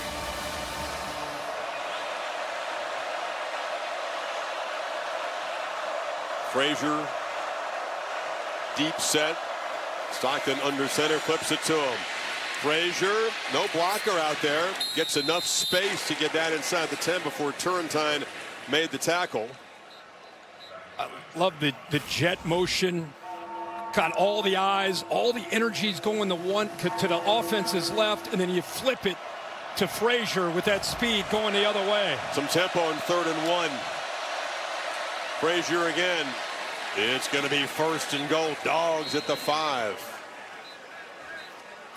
Impressive job by this offensive line. It is. That's 10 of 11 now that they've run the football. Keep in mind, Ernest Green, their starting right tackle, is not in the game. They got Michael Weenie in at right tackle. They got a true freshman, Donnie Glover, in 63 at right guard. So really testing their own depth on this offensive line as they can take control of this football game up front. O-line joined by 3 tight ends in the ball game for this 1st and goal play. McCray's the back.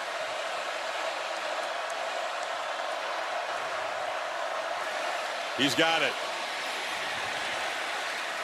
Powers forward for a couple. Arian Carter got him there, about the 3. Yeah, much better job up front, just holding their point, and it freed up Talander and Carter, the linebackers at that 2nd level, to be able to get downhill. But you could see, look at Tennessee, they're huffing and puffing. I mean, not only are they physically tired, this is one of those drives that tests you mentally, the psychology of this football game. Great point. 13th play of it right here.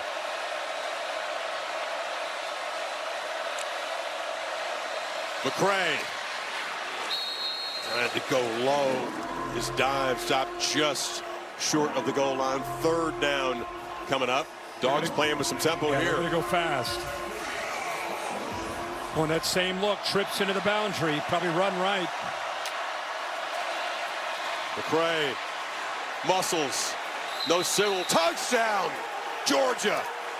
Powerful statement drive right down the field, almost 8 minutes off the clock, and they take the lead for the first time. That's 13 of 14 plays on the ground behind that offensive line, mixing in different backs. Frazier, Bowens, saw Cash Jones here. What a good, tough run. Good job of that offensive line. They kept churning, and eventually McCray is able to get in there for the touchdown. So 17 unanswered since Tennessee had a 14-point lead in the 1st quarter.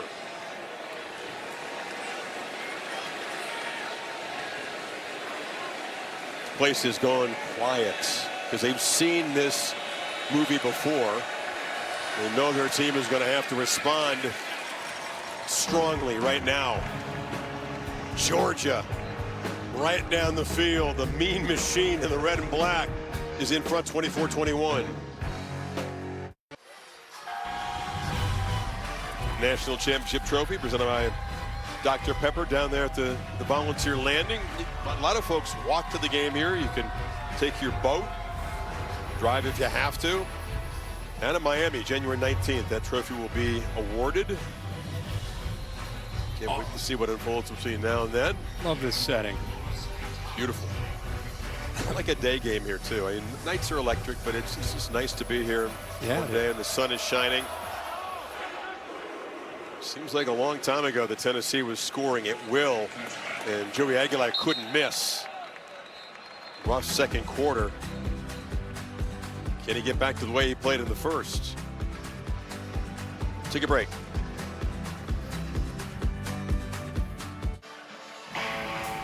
Well, Joey Aguilar got off to a great start, and a big part of that had to do with the scheme, the tempo. Look at the time he has to be able to throw the ball here early in the game. Brazel makes a big play, keeps his feet, scores a touchdown, anticipating. Here, a nice slant. They had Bolden out of position. It's a nice throw. But since then, it's been a different deal. Georgia's done a much better job of winning up front, affecting him, mixing up some twists. Here was an interception near the end of the 1st half, and he started this game on fire, didn't miss a pass. Everything was working. Tempo was on fire, 14 of 14 for 213, and since you can see it, 2 of 7.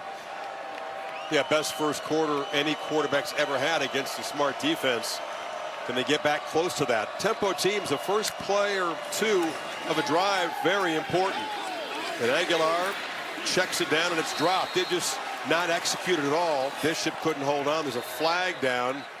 in the pit area. Yeah, they're going to have a hold. Wow. Yeah, not a great way to start. In the worst possible way. Now everything is backed up. You got to work hard just to get a first down of the possession. Your defense just took a beating on the other side too. You don't want to have to throw them out there quickly. Offense number 56, 10-yard penalty, first down. So even using tempo is risky at this point if you're Heupel. Yeah, it's amazing. And that hold is in the middle here. Sam Pendleton, the transfer. Actually, I think that's 74, the left guard. They called him 56, but it was the left guard there that held. First and 20. Hand it off. Bishop gets a few yards back. Just to respond to what you're saying, it's amazing when you jump out with 21 unanswered early and you're just looking good and everything's working so well. It's 24-21. This place, right, they need something to get them back. I'm talking about get the crowd back. They feel like they've already been beaten.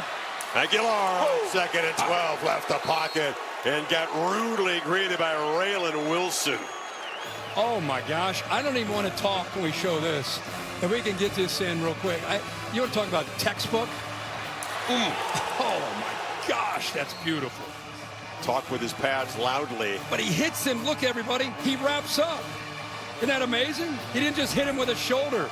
He wrapped up, he hit him, and then he wrapped up in the open space. Textbook. 3rd and 11. Weird to see a guy wrap up like that.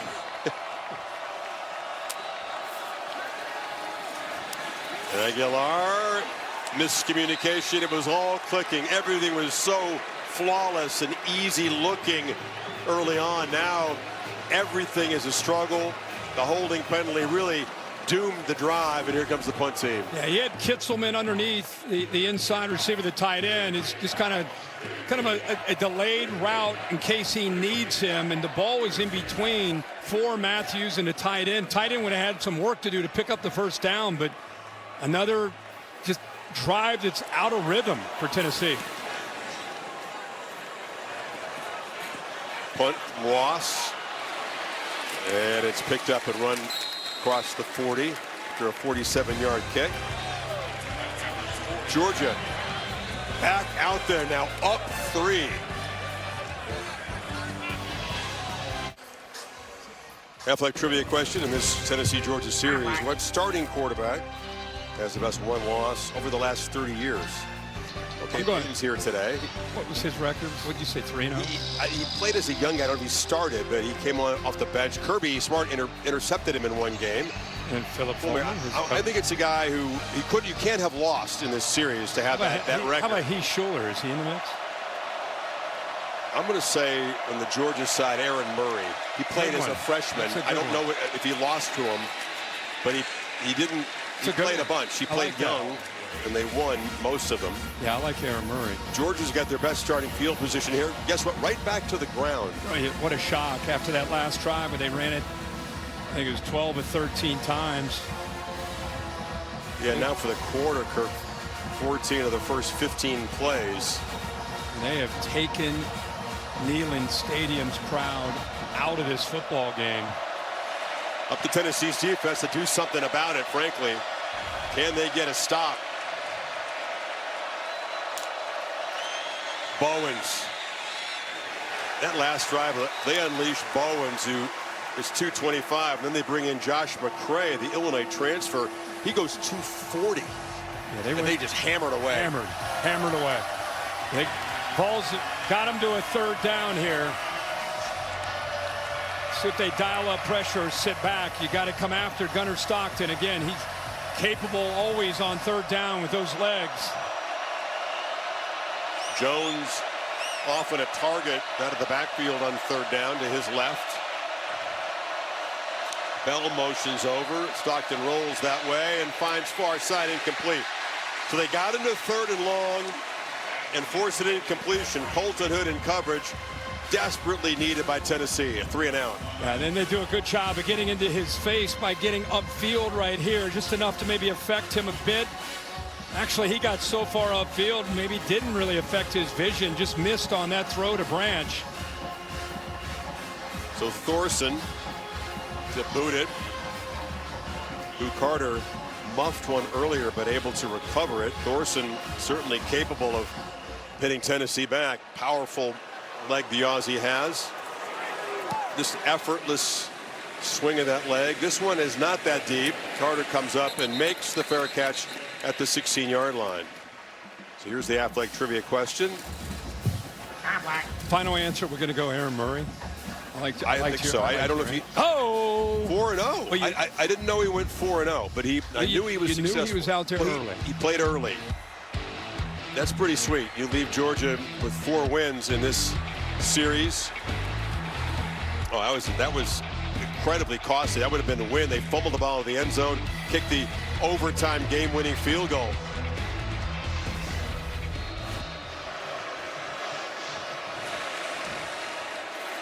Right, defense did what they needed. Now can the Tennessee offense get going here? In the flat, catch made by Staley. They can't tackle him. He slips loose, gets out near the marker at the 26. C.J. Allen waited to the last possible second to blitz, and when he did, he came in there, blew up Star Thomas, but a good job of getting that ball out quickly. What happens when you get a first down? You can play with some tempo. That time Thomas knocked down after a short gain. This is what gave Georgia so much trouble. Yeah, we haven't seen it really since the first quarter where they put those 3 touchdowns up. Aguilar across the middle, inaccurate. Tried to find Staley that time. K.J. Bolden was in close coverage. Yeah, in the first quarter, not only did he have time, he got his feet under, threw the football with such accuracy. That time he had plenty of time that they protected him. He just put that ball too far out in front. So 3rd and 7 to keep the drive going. Just once have they converted on 3rd today.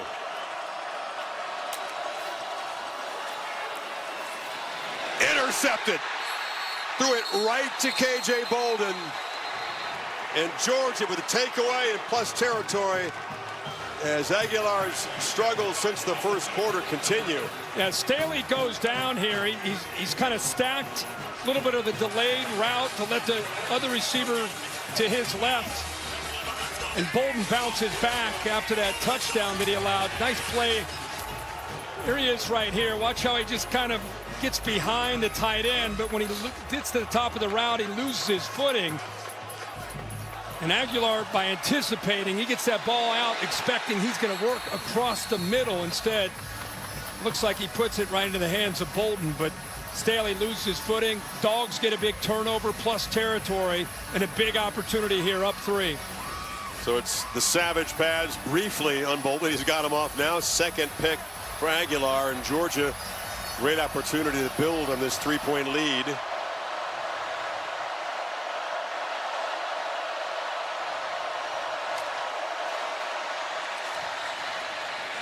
Another gut check for the Tennessee defense. Did a good job. Got to the 3rd down play. Broke it up.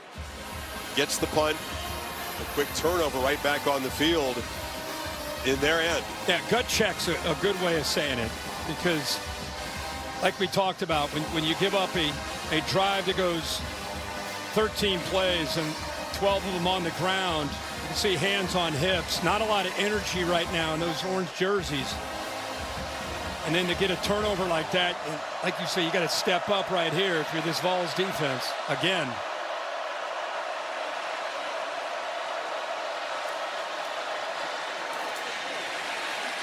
Well, they create some traffic on that side, another short gain. So quickly they've gotten it to 3rd and long. Dominic Bailey made the play that time. Much better job there. They set the edge. Defensive line won their battle, got a good push, nowhere to run that time at all for Frazier. Working hard to bring the crowd back into it on this play.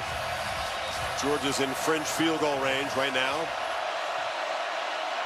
Here comes the blitz right here. See the communication.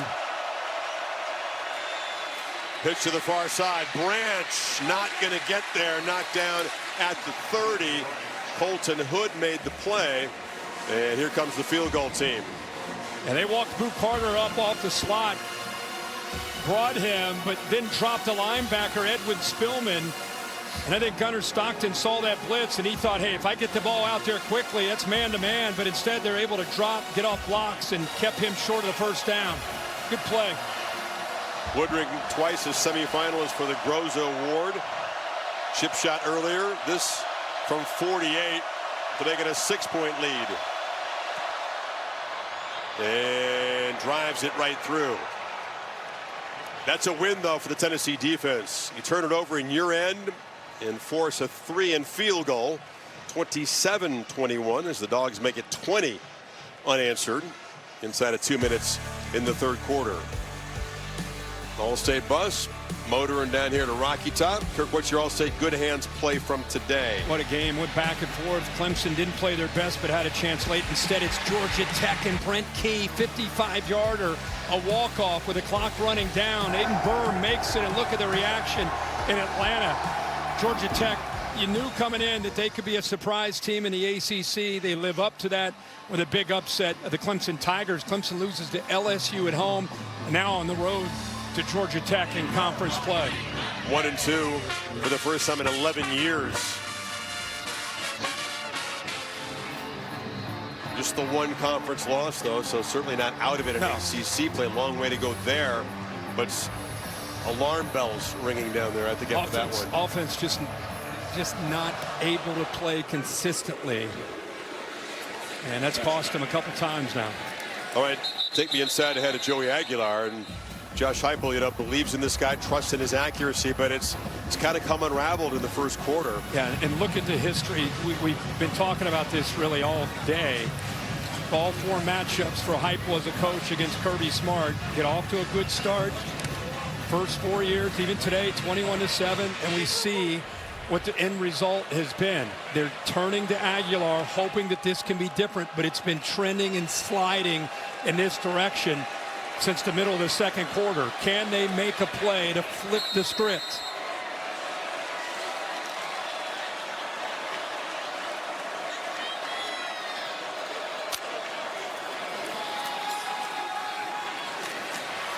First down run off the left side. Lewis picks up. It's a good chunk. It's enough of a gain they can play with some tempo here. Sure. Got it again. Nowhere to run. That time he just got swallowed up by big Christian Miller, the nose tackle. Yeah, he's one of the top interior defensive linemen in college football. Does such a good job. 6'4", 310. Loves the dirty work, too. Yeah. He can play other positions, athletic enough not to play nose tackle, but he doesn't mind playing it, and he plays it well. He does. That time he split a double team, so he's got power, but also quickness in there to make plays like he just did there on second down. Need 4. From the pocket, sideline pitch, catch made by Staley. Found some space in the zone there. First down across the 40. Now they'll go fast. Georgia not reacting to that motion. Staley coming from the right all the way over to the left. Easy throw that time for the first down. Lewis again. Decent first down chunk, about 4.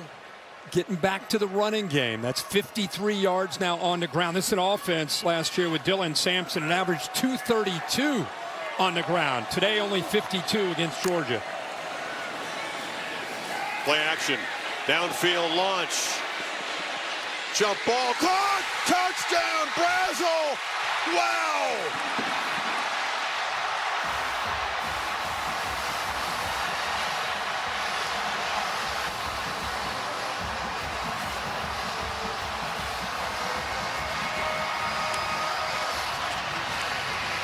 An offense that had been smothered,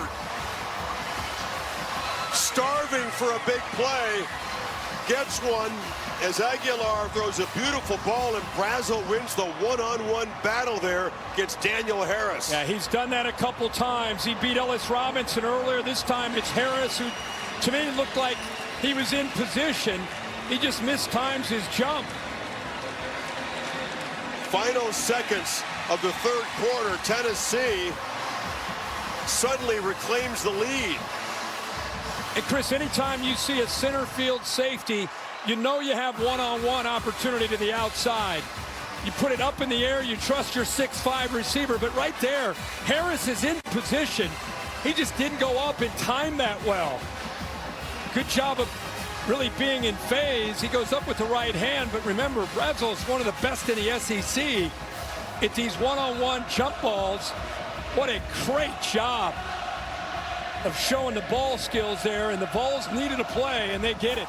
You're a hockey guy. That's a natural hat trick. The last 3 receptions have all been for touchdowns. 2 of them from long distance. Wow. He does throw the deep ball well, and they just could get the drive going. A couple of runs, Kirk, just to get the tempo cranked up, and once they did, they got the matchup they exploited. It's the first time we've heard the crowd get back into the game since going way back to probably early part of the second quarter, and just in time as we get ready to go into the fourth quarter. We've been talking about flipping the script. Who's going to do it? Can Tennessee finally change the narrative? Well, a long way to go. And the fourth quarter, again, is going to decide this game. But the Volunteers have some momentum back. And how about the big plays that you talked about? You know, that's something we didn't see much of last year. Aguilar in passes over 20 yards. He's 3 of 4 for 149 yards with 2 touchdowns. So they've been able to have just enough of that running game, but really when they've needed a play, it's been Aguilar downfield to these receivers, especially Brazil, 17. They were beginning to pressure him. He wasn't seeing it clearly through the interception. Things just not clicking at all. When in doubt, get a little protection and chuck it downfield and win a one-on-one. And all of a sudden, crowd make it a little tougher on this Georgia offense. Likely to be the final play of the third quarter. Stockton fires. Catch made by Lawson Lucky. And the tight end out across the 40 for a first down. Picked up 16. On a hot day in Knoxville, it's going to be decided with stamina, guts in the fourth quarter. Back after this message and a word from your local ABC stations for the final quarter here on Rocky Top.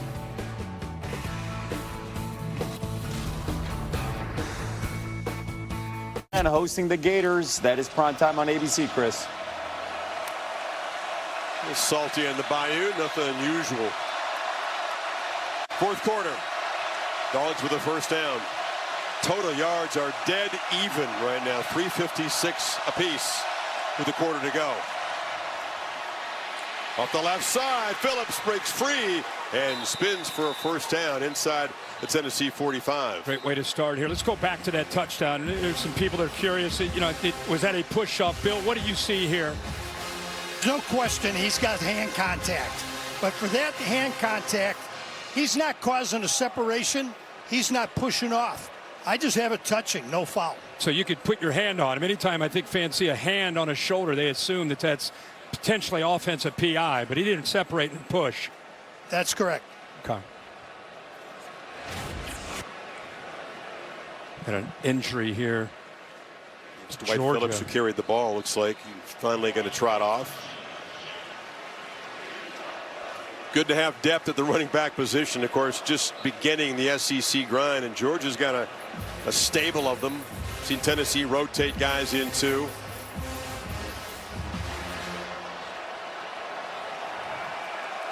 So a throw to Dylan Bell to get the drive started at the end of the third quarter. Then a big run there by Phillips. And now Frazier steps out of a tackle.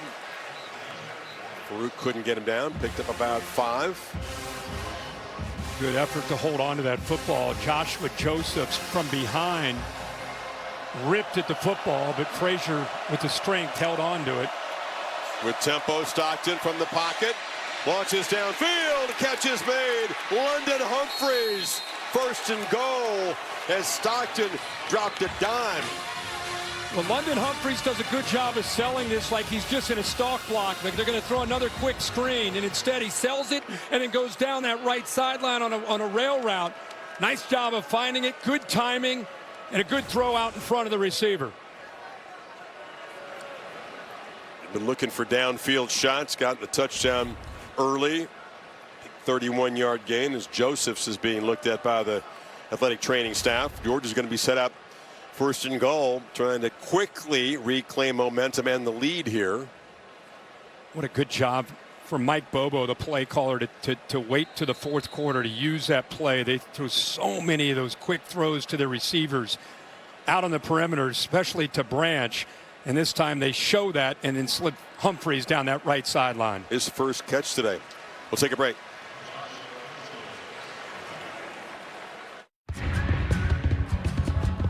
Thursday Night Football on Prime. It's on. This week, an AFC East rivalry ignites as the Miami Dolphins battle the Buffalo Bills in a heated division showdown. There he goes again. Can you believe this? Breaking tackles through the middle. James Cook. Stream Thursday Night Football. Dolphins, Bills at 7 p.m. Eastern, only on Prime. Come on, guys. Eat your food. Let's go. I want to taste your banana pudding. You taste my banana pudding. It's on. It's on. I was going to say, will you marry?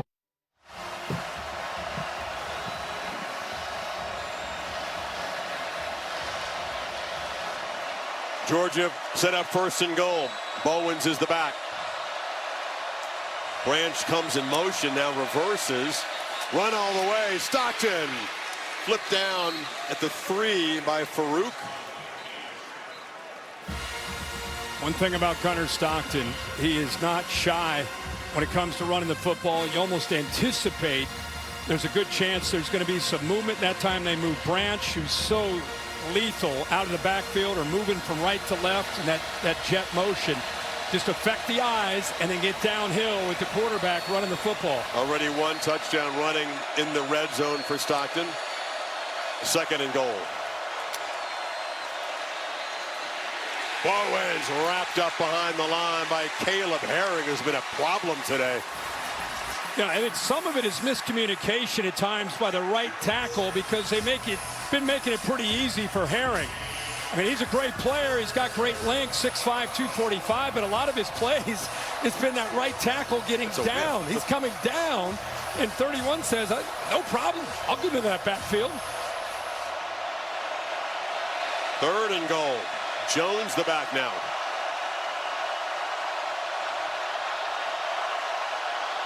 Play clock at 5. Stockton straight back, scans the end zone, makes a throw, no chance. Pressure came from Herring that time. Young was the closest receiver, but here comes the field goal team. Yeah, Michael Weenie, who's playing in this game out there at right tackle, he really has his hands full trying to deal with the length and the speed of what Herring can do. And that time, Stockton just not quite enough time to be able to put that football where his receiver makes a play and scores a touchdown because of that pressure. So Woodring tries to go 3 for 3. And Georgia does reclaim the lead.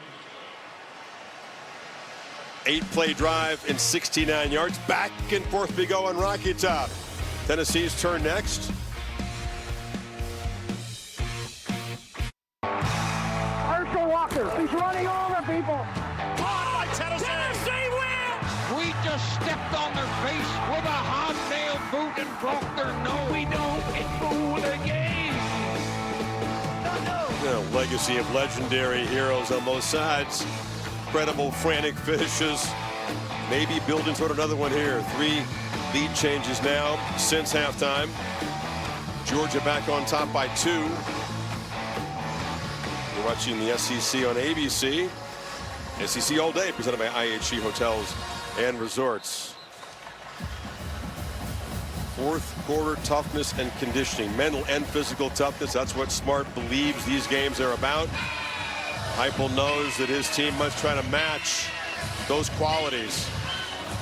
Great response with that big play to take the lead, but it didn't last long. As Georgia, in less than 3 minutes, went down. They kicked the field goal.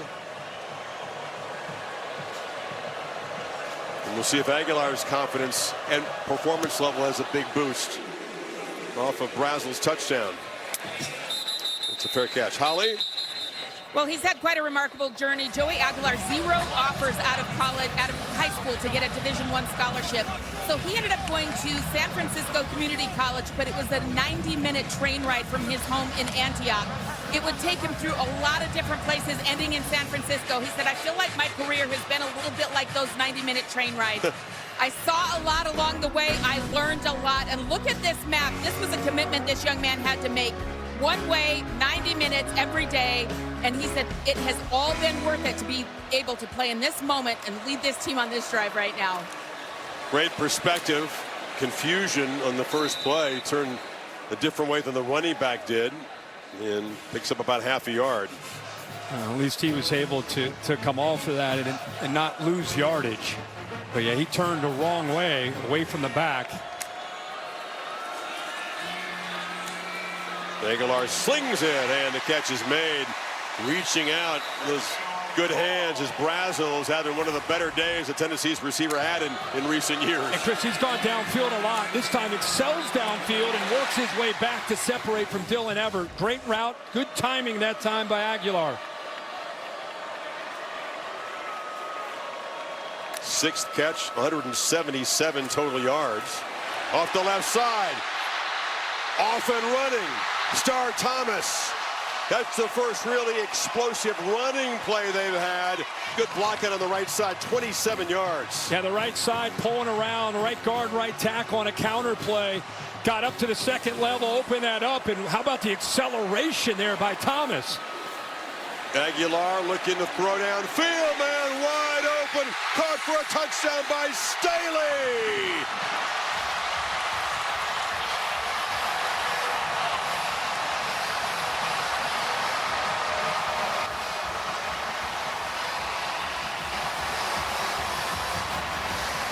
Full-blown shootout now, Kurt. Ball's back on top. The first quarter and the fourth quarter feel very similar as far as the big playability from both these offenses, especially the Vols here. They've come alive. What a route. Well designed. Staley showing patience. Kind of a shallow crosser and then goes upfield. Completely fools Georgia.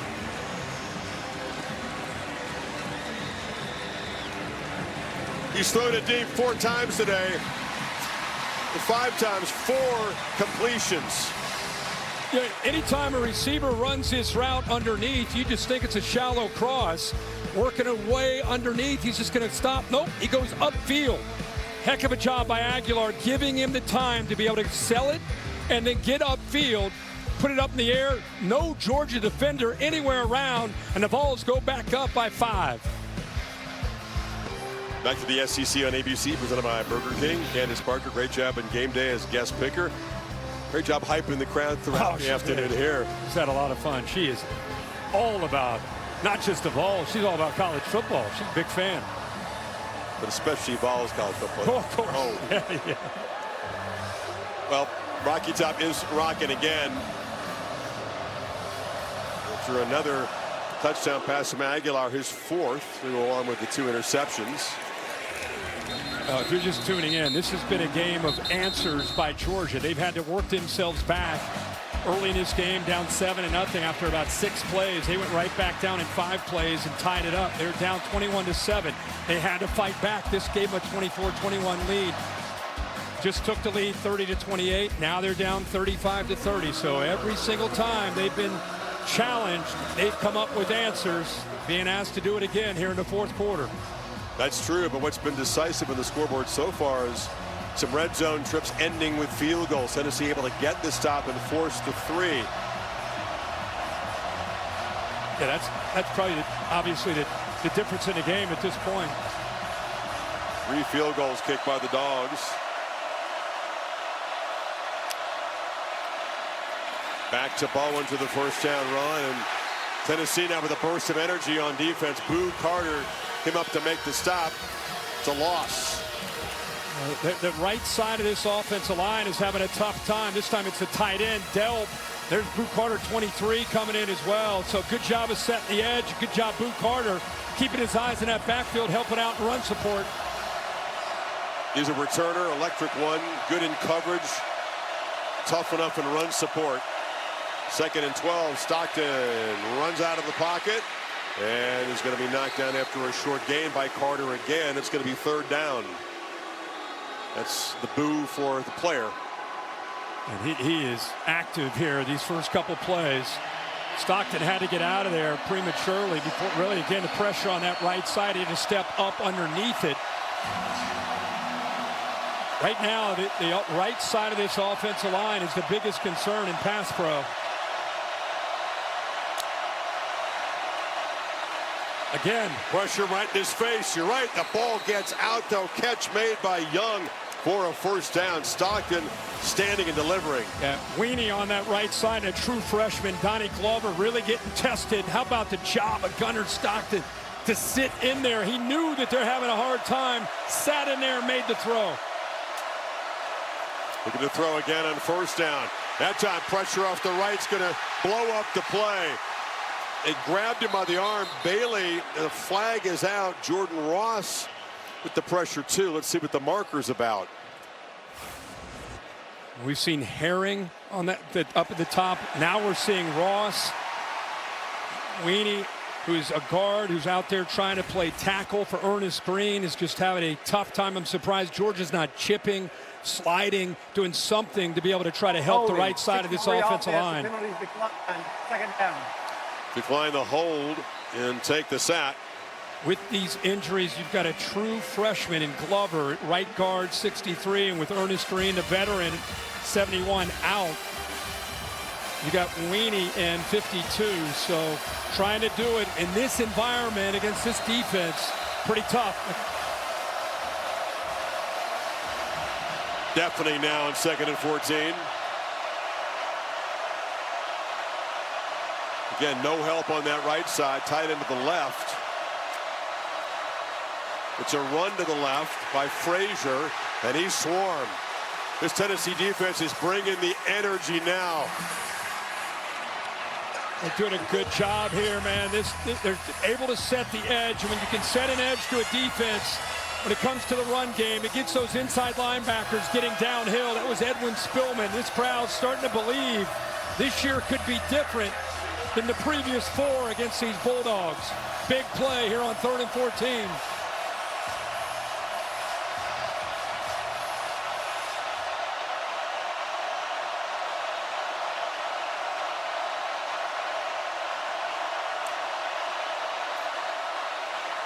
Stockton, hit, ball is loose, still rolling around. Tennessee's got it. Bryson Eason makes the recovery. Joshua Josephs knocked it loose.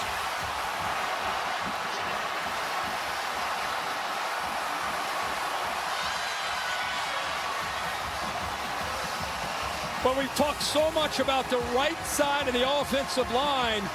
This time, it's the blind side. It's the other side with Monroe Freeling out on an edge against the best pass rusher, 19, Josephs. Good job with the hands, and it closes with the speed and the presence of mind to knock that ball away right there with the right hand away from Gunnar Stockton. What a play by the Vols defense. James Pierce, who made a lot of plays like that, got him top draft pick status, had to enjoy watching that one. Yeah, that he mentored makes an enormous play, and now Tennessee up 5 has the ball at the Georgia 34. That's 4 sacks now on the day, as you see, 7 tackles for a loss, getting some penetration.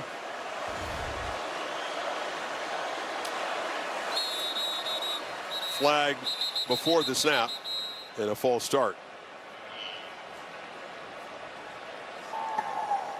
False start, offense number 56, 5-yard penalty. 1st down. Saw the expression. This opportunity that this offense has to add to this lead is so crucial, given what we've already seen and the history of the series and Georgia's ability to make big plays today. Can they make this a 2-score game? Can they convert again? Haven't kicked a field goal yet. Been efficient, scoring from distance and in close. And on the other side, Georgia's defense got to get it stopped here, right? They do not want this to turn into a 2-possession game. It was a penalty on Sam Pendleton, just barely moved the football, and the umpire caught it. Pushed him back 5. Quick hitter inside. Bishop falls forward, gets a couple yards. Going to be 2nd and 12. Clock will move inside 8 minutes now. We've talked a lot about Georgia answering and Georgia responding, and a lot of that's been about their offense. Well, now with Tennessee up 5 and in plus territory at the 35-yard line, now it's the Georgia defense that must answer. Bishop patiently picks his way for another short gain. Got to the 32. It's going to be 3rd down. They'll need 8 here. Tavius Johnson, very active, known as a great pass rusher, 6'4", about 250 pounds, but been all over the field. That time involved in that stop, and here you go. You want a big play? We've been working all this time. This is a huge play for both sides at 3rd and 8. Bishop hammered, short gain. They were in field goal range. Heupel decides to run it. Kyron Jones coming down to make that play, the safety, 31. So again, the Georgia defense doing their job. Max Gilbert, I should say, very solid kicker, 2nd-year starter. Has the range for this from 48 to make it an 8-point game. Sophomore from Memphis. Line drive kick, hammered right through. Max Gilbert does his job, but Tennessee settles for 3 after the fumble recovery. And Stockton and the Dogs still within a score. 2-iron, hit clean and pure.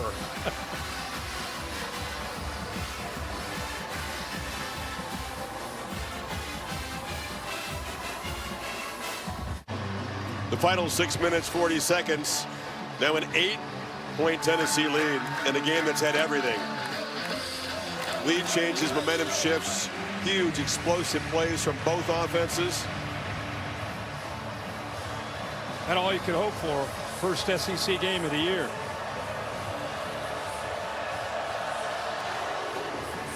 Tuberville's boot will not be returned. Holly? Well, guys, there's been times during this game where the Tennessee defense looks tired. Their defensive front is playing shorthanded. But I am telling you, number 90, Dominic Bailey, and number 20, Bryson Easton, they call him Unk. They are fired up right now. They were just yelling at each other. We're not tired. We're not tired.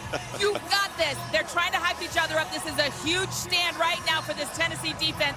They're trying to make sure they've got energy to make it happen. Attitude and mind goes a long way when you are fatigued. Unk, those two fifth-year seniors on that defensive front. There's work to be done, though, and Georgia will keep coming at him. Keep this in mind, Gunnar Stockton, even though he got into that SEC championship game, he's making his first career start in an SEC game in this kind of atmosphere with this kind of finish.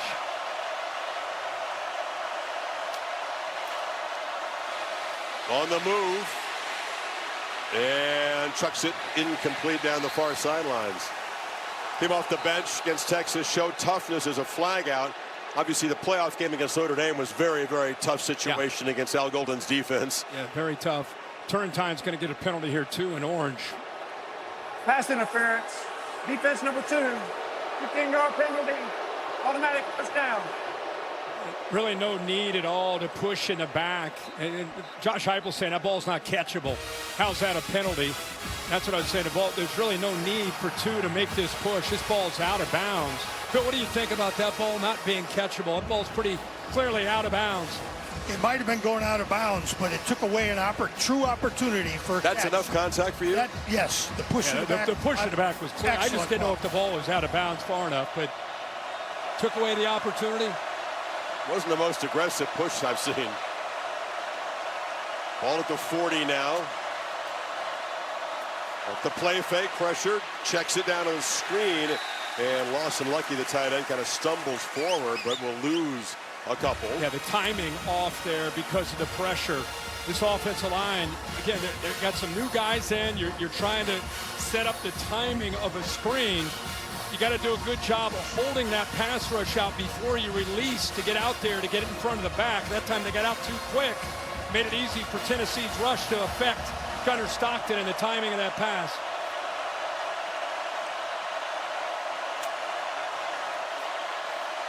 Stockton has a clean pocket this time, delivers across the middle, and the catch is made by Sokovie White-Helton, involved for the first time today. Redshirt freshman picks up 17. They're in Tennessee territory. And that time he got back to the top of his route, showed good patience as a pocket quarterback, let the route finish, put the ball right on the money. And with that accuracy, you saw the yards there after the catch. Good job, good effort there by 18 to get involved in this game. Again, time to throw, but Stockton's going to run out anyway. He's across the line, can't throw at this point, and is going to be tackled after a short gain by Colton Hood. He's looking to his left. I thought he might throw that sail route, but he came off of it because he trusts his legs to make a play. Thought he might try to squeeze that one in. Had a chance for about a 20-yard gain. They substituted, so Tennessee brings in fresh people in defensive front for this second down play.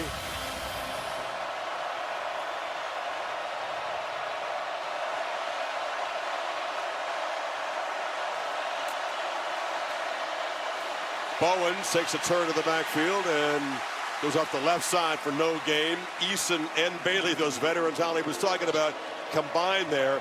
3rd down and 7. Something to keep in mind, we talked a lot in the last series how Weenie, 52 at right tackle, was struggling. They made a move. Kugley, 55, now is in at right tackle. See if he does a better job in pass pro, especially right here on his 3rd down, where they had a lot of pressure coming off the right.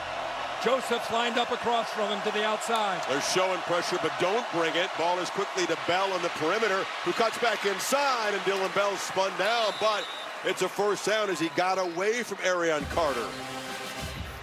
It's a good block by Delp in front, but it's just good job of, it's been a great ball carrier after the catch by Dylan Bell. It's one of the best players on this field for Tennessee. Carter, he just misses an open field tackle. Tempo for Georgia. Bowens on the check down.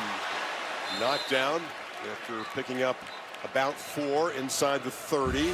Tennessee barely even lined up that time. Georgia going so fast. And now Tennessee defender Tyree West, one of the edge rushers, is being looked at by the LA training staff. So Georgia has moved it 47 yards in about 3 minutes. A 1-score game, but do you put everything into this possession? Do you play it methodically, knowing you need a touchdown and a 2-pointer just to force overtime? Yeah, you have to. You know, 3:37, 3 timeouts, 2-minute timeout.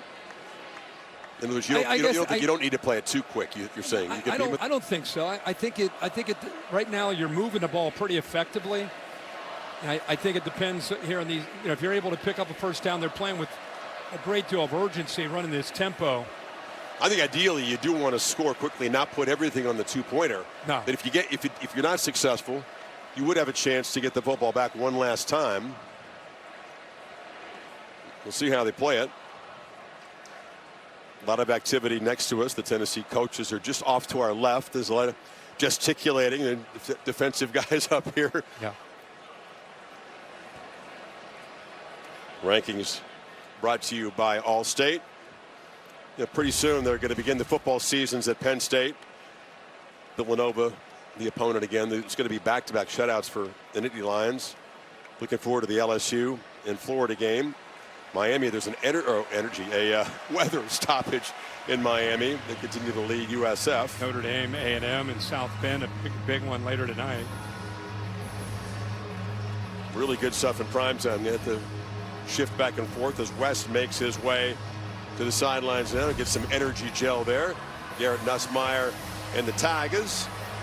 You know they're going to get a desperate effort from Florida. Florida's off to a slow start, fresh off of a loss to USF, and they have Miami next week down in Miami. And you got to make a pit stop in Baton Rouge. That's a tough 3 weeks. 2nd and 6. Clock moving. Stockton. Long throw downfield. Incomplete. Colby Young was being boxed out nicely by Colton Hood that time. Yeah, it's a one-on-one matchup.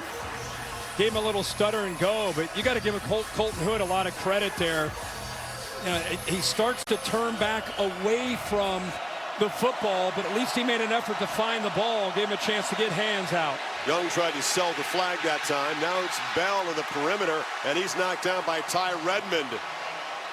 Freshman corner. Third down again. That's just, Chris, that's a quick reaction by the true freshman. That is a huge play.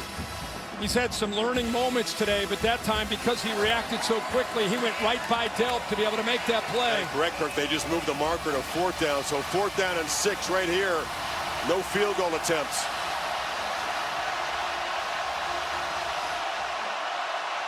Enormous moment in the recent history of this rivalry. They bring pressure. Stockton together, long throw to the end zone. Caught! Touchdown, Humphreys! Are you kidding me? A 4th down touchdown. What a throw! A 2-pointer from tying it now. What a ball. What a throw, what guts, and what a job here by London Humphreys to know exactly where he was, catches the ball, gets his feet down, easily in for the touchdown. They used a switch release at the line of scrimmage to create the matchup that they wanted, and they got it against the freshman. That is a perfectly thrown football by Gunnar Stockton. They will go for Dos, brought to you by Dos Equis. This to tie it with 2:32 remaining.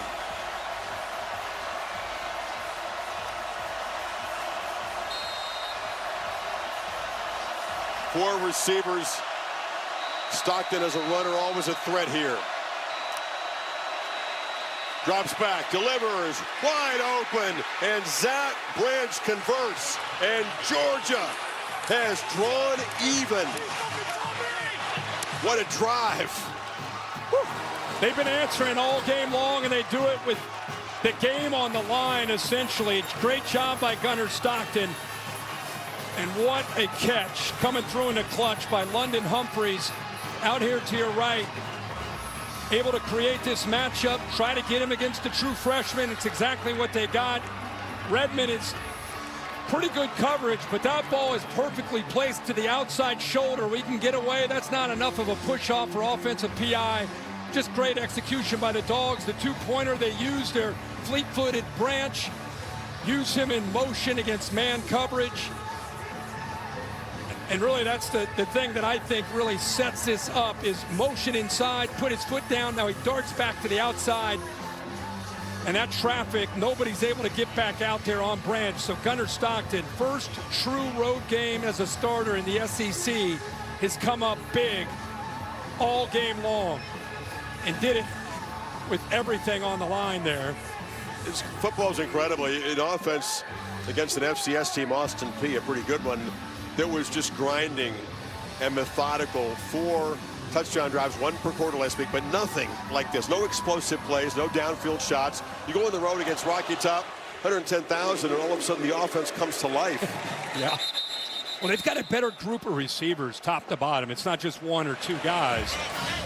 But how about the journey that Aguilar has been on? You talked about in the first quarter. He talked about this is a dream to be the quarterback at Tennessee. Maybe this is part of his dream. 38-38 against the Georgia Bulldogs with 2:32 and 3 timeouts. Got to get at least a field goal here. First play of this possession, so crucial. Can they make a positive play? Can they begin to get the Bulldogs on their heels with tempo? That's the only way they've effectively moved it today, really.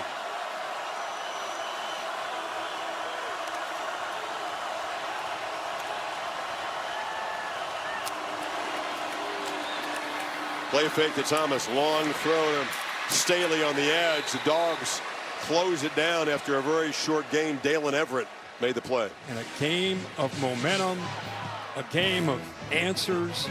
For this to be the first conference game when you really don't know what you have. You think you know, but until you get tested, you don't know. And both these teams have shown so much, regardless of this finish. They're going to take this down to the 2-minute timeout. And 2nd and 8. Joey Aguilar, can he have a storybook finish to his first big game at Tennessee? Tough act to follow, but DJ Lagway and the Gators will try to do that in Baton Rouge. Quarterbacks in the SEC, we're seeing Stockton having to step up today in a wild environment. Lagway's job very much the same tonight on the Bayou. So here we go, 2nd and 8. Tennessee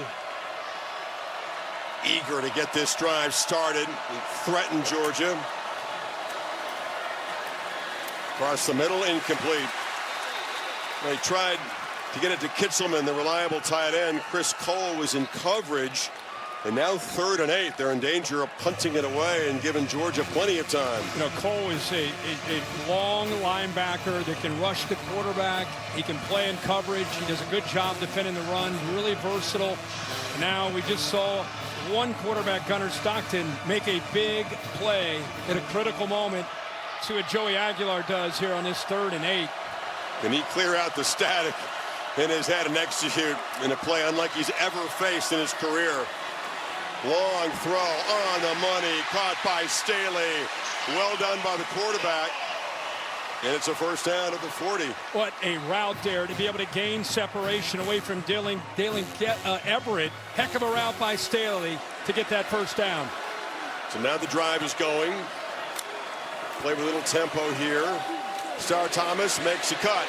Thomas gets the edge and is dragged down just inside Georgia territory by Bolden. They'll spot him back in the Tennessee side of the 48. Boy, Star Thomas, you look at his build, 215 pounds. He's more of a one-cut north and south guy, but we've seen him be able to separate in his own right with speed. Lowers the head and falls forward for about 4. Kyron Jones made the stop. Inside of a minute 30 now. Yeah, there's Gilbert, his career long at 53. That's the kind of run you expect from Thomas. But again, we've seen him show some nifty feet and some acceleration out there for this Vols offense. He had about 15 yards to make it inside his field goal range. First down. Run it again to Thomas. Getting closer. Picks up 6. You got 4 new offensive linemen from this team that last year led the SEC in rushing. And when you know they're going to run the football against this front, they're starting to get a push here, opening up some nice holes for Thomas to be able to get downhill.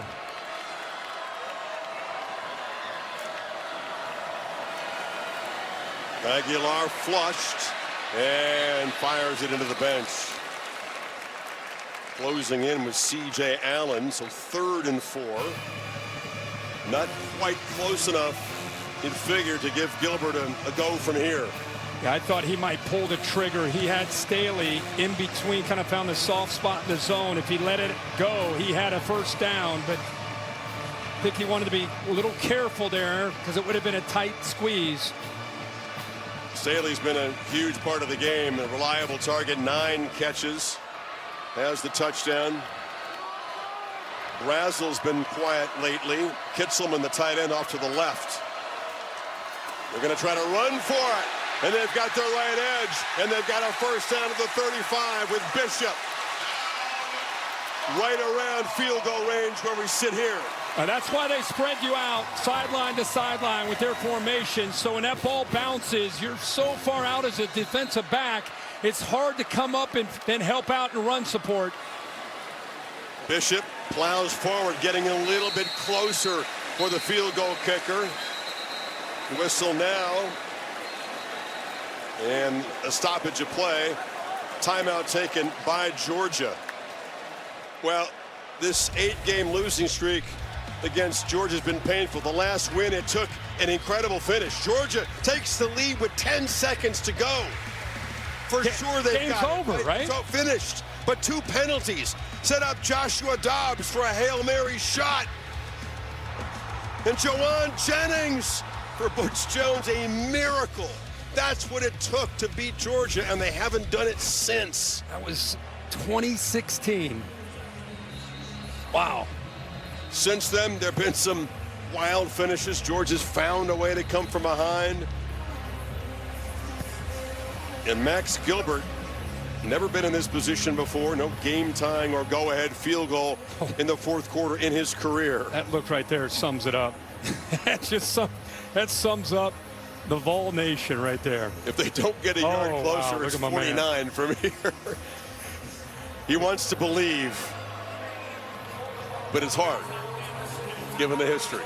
Well, now it just comes down to where does your kicker like the football? You got a couple timeouts. You want to put him where he loves it, whether it's the right hash, the middle, whatever it might be. Wouldn't hurt to get a little closer, though. Get a little closer.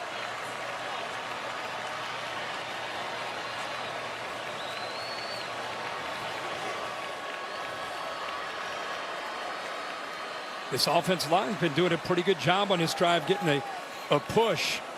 You got Deshaun Bishop now in the game for Star Thomas, running the football, more of a power back.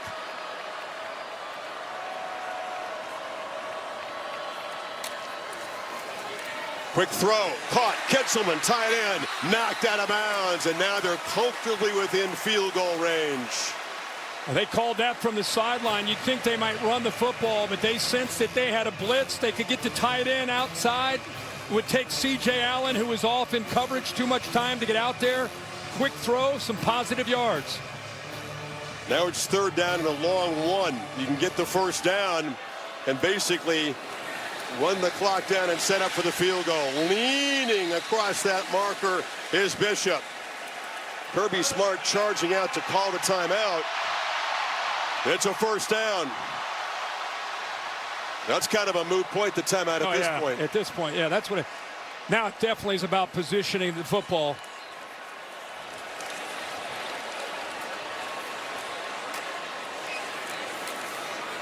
Bishop picks his way, gets it closer to the center of the field, and he'll be shoved back with 12 seconds to go. And Josh Heupel used one of his timeouts here. Actually, Georgia took that one, Kirk. Okay. Heupel still got all three. He ran out there to get hit.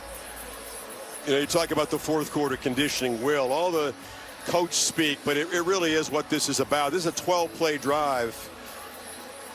After Georgia had come down, scored, and hit a two-pointer to tie it.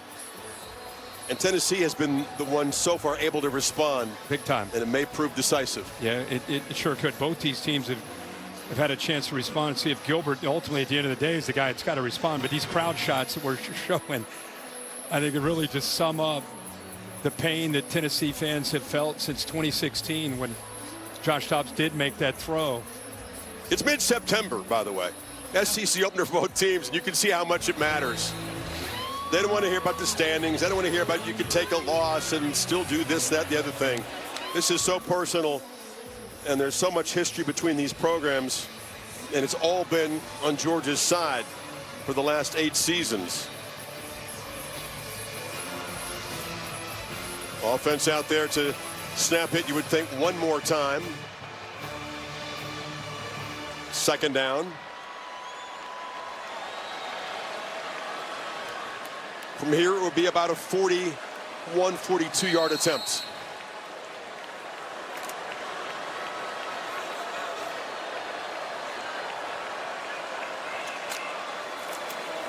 Bishop barrels for a couple more to the 20. Just got to execute the snap and the handoff, and then at both hands on the football, and the clock ticks down to 7 seconds. It's third down, and one more timeout taken.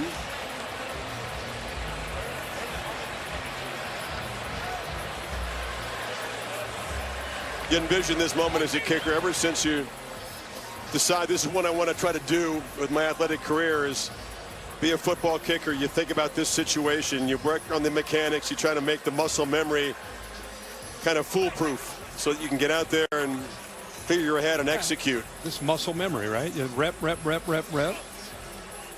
Holly, what does it look like with Gilbert on that sideline? Well, I've been standing right beside him, and he's taken a few kicks. He just came back off the field. He's going to take another kick right now, but I see him taking big, deep breaths. One of his coaches has come over and had some conversations with him. He just keeps shaking his head, but I see him really just trying to lock in mentally and focus, but use his breathing techniques to stay calm in this big moment.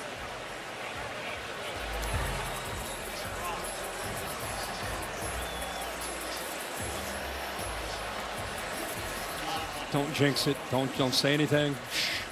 Me? No, she just said. Oh, okay. Yeah, or you. Nobody. I just hope my man makes it through the end of this game. I feel like he's coaching. He's going to save his excitement for if that ball sails through the uprights. Yeah, ball's been on the right hash most of this drive. Bishop had a run that got it all the way back to the left. They had time to kind of get it off that hash, see if they still try to maybe sneak it and get it a little bit closer to the middle of the field with 7 seconds and still a couple of the timeouts left. Can easily get this position exactly where he wants it. Well, now it's Heupel standing ready to call his timeout.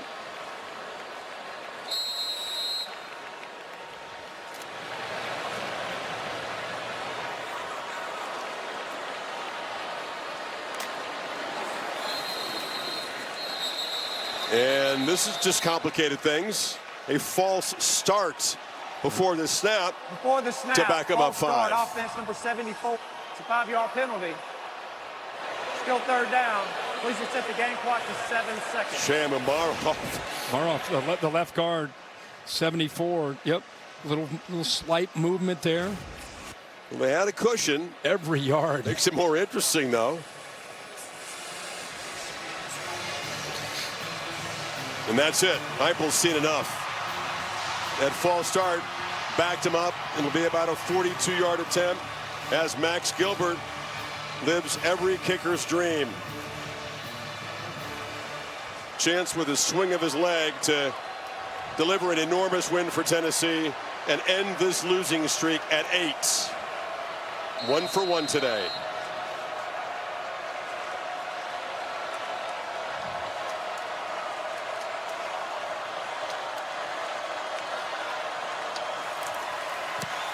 Drives it. It's fading. And he missed it wide to the right.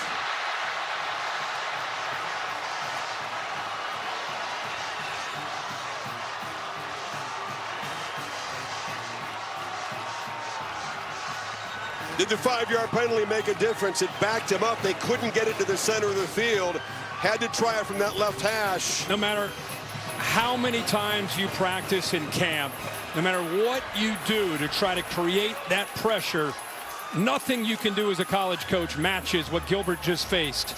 A chance to win this game. In a rivalry game we haven't won since 2016. Game on a line.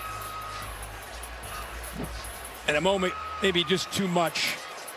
Misses to the right. Agler thought they had it won. And we look headed for overtime. 3 seconds. Georgia spent all their timeouts on defense there, so this is going to be kneel down. They're in position. And if Tennessee is going to break the streak today, it's going to take overtime to do it. Not only do you miss the last-second field goal, I think the fans, it's like the win is taken away from you, right? And now the air in the building is just taken out as you head into overtime. Before we get to OT, check in with Kevin Nagandi. Just in case you're new to this, these teams are not part of that streak. Georgia overtime win, actually before the streak, but in 2013, game-winning field goal.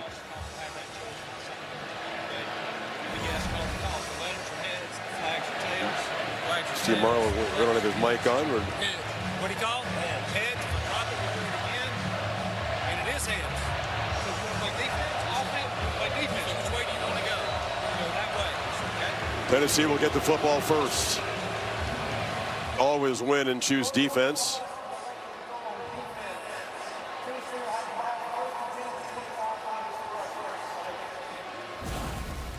This is the 4th down touchdown throw to Humphries. Beautiful ball, great catch. The 2-point conversion nicely executed to get this game even.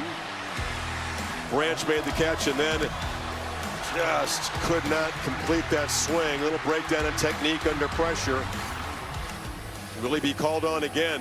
He's been walking around by himself. Could have been carried off the field. Should be a field rush at this moment if he makes that kick. Instead, wondering if he'll have another opportunity.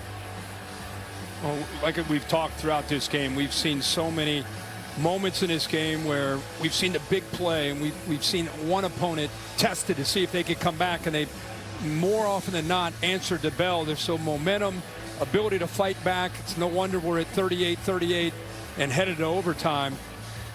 And now it's not just about the offenses executing in a tight area, of course, in the red zone.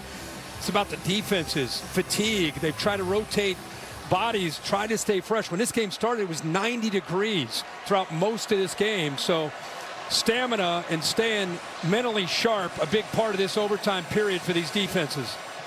And for Tennessee, the focus shifts back to Aguilar, trying to create some magic here in his SEC debut. From the 25, Bishop is the back.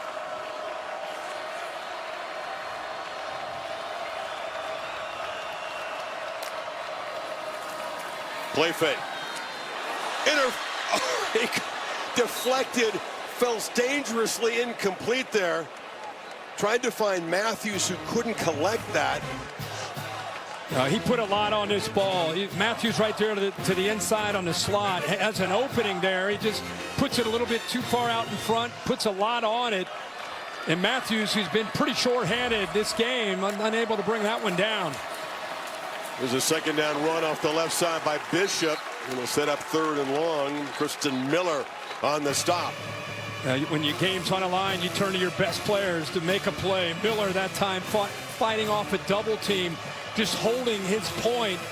Got that entire defensive front, the linebackers able to build a wall there. Nowhere to run for Bishop. Big 3rd down. You don't get it, Kirk. Trot Gilbert back out there. It'll be a very similar field goal attempt to the one he just missed if they don't get closer.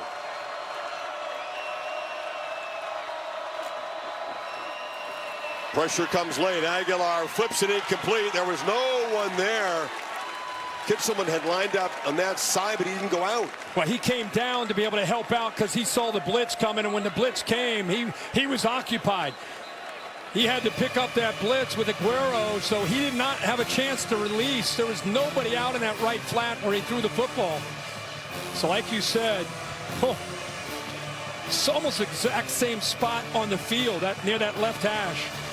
Exactly. Take 2. Pushed it right.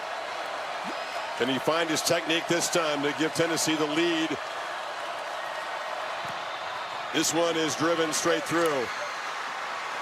Wishing he could have done that a few minutes ago, but puts the onus back on Georgia.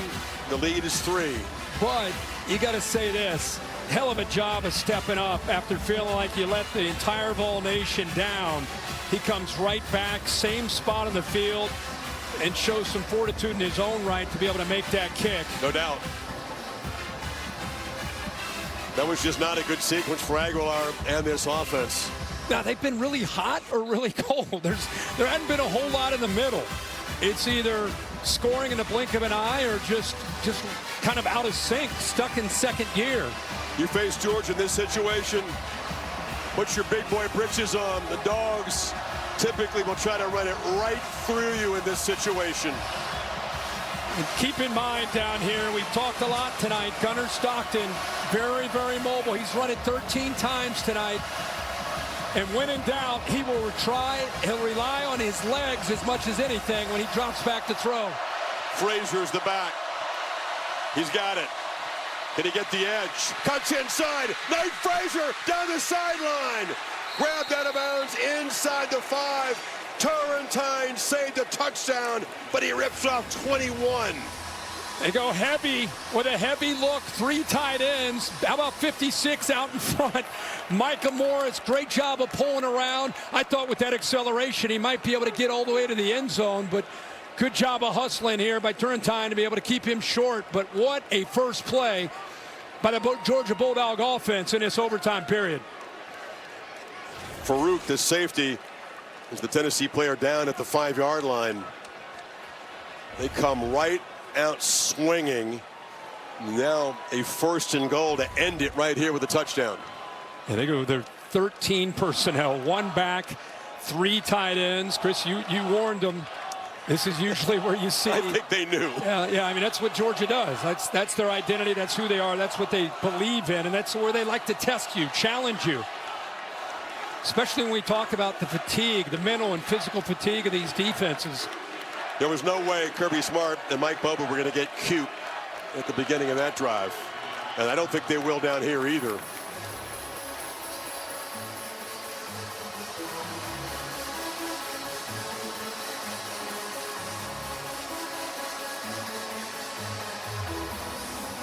What a start to this SEC season for both these schools.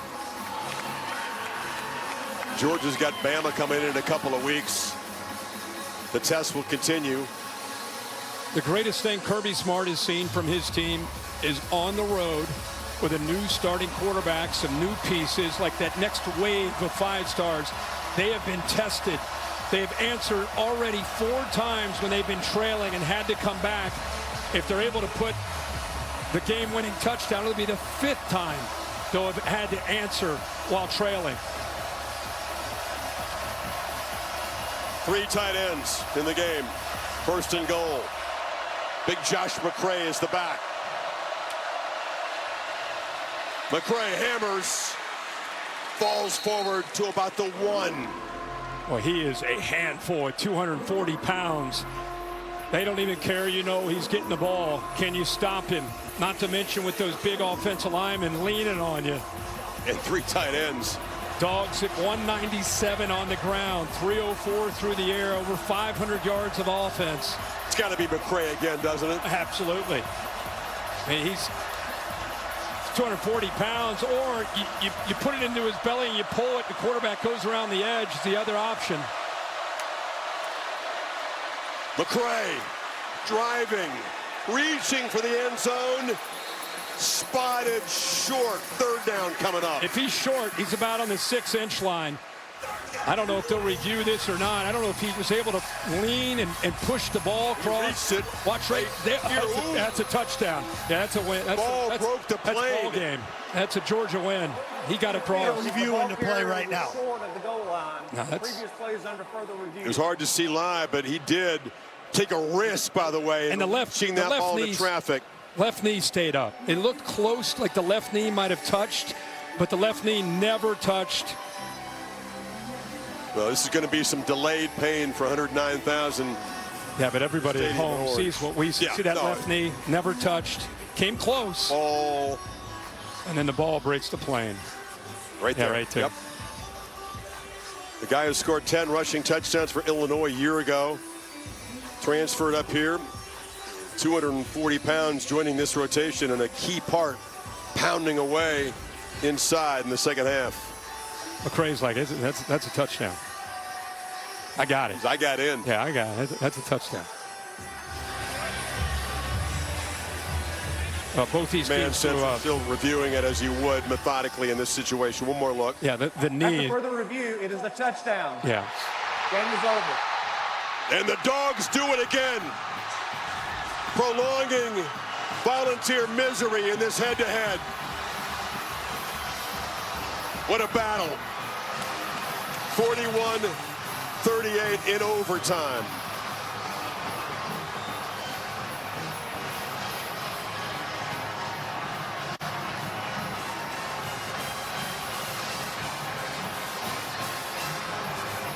Now the streak will end at some point. Heupel inherited it, hasn't been able to stop it, but not today. The resilient, always tough Georgia Bulldogs find a way again. Holly's with Kirby Smart. Well, Coach, you warned us before this game that you were going to be stubborn about running the football. How stubborn was that, running it in overtime to win this game? Yeah, I'm really proud of this team. Tennessee deserved to win this game. We didn't play our best game. I got a lot of respect for the way they played, but these kids I got, man, they never quit. They never quit. A lot of naysayers out there about Gunner. I thought he played his tail off today. Didn't play real well defensively. Give Tennessee a lot of credit. Your offensive line, though, made a statement. You had to play tough physical offense and really push the ball downfield. How did you do that? Well, we believed in running the ball. We thought we could run the ball in the second half. We wanted to come out and run the ball. We had 2 drives in there that I wish we had back. We kind of didn't do anything with them. but we never quit. And defensively, we didn't play very good, but we never quit. And this guy right here never quit. I'm proud of this team. Thank you, Coach. Gunner, first SEC road game, and it's a win. How satisfying is this? Oh, it's awesome. I mean, it's a great atmosphere here. It was loud. We came in and overcame with some stuff. We didn't play the best we wanted, but at the end of the day, we won. So. How do you describe your running backs and the physicality of your line today? They win this game in overtime. Yeah, they're physical. There's multiple drives where we're running and they're imposing their will on them and just giving all they had, you know. But these are moments we practice for and dream of, so this is amazing. Thank you so much. 4th and 6 touchdown pass. Probably didn't happen without that play. 5 lean changes in the second half. Dogs prevail on Rocky Top. They got Bama after a bye. We send it to the studio. And Kevin Nagandi.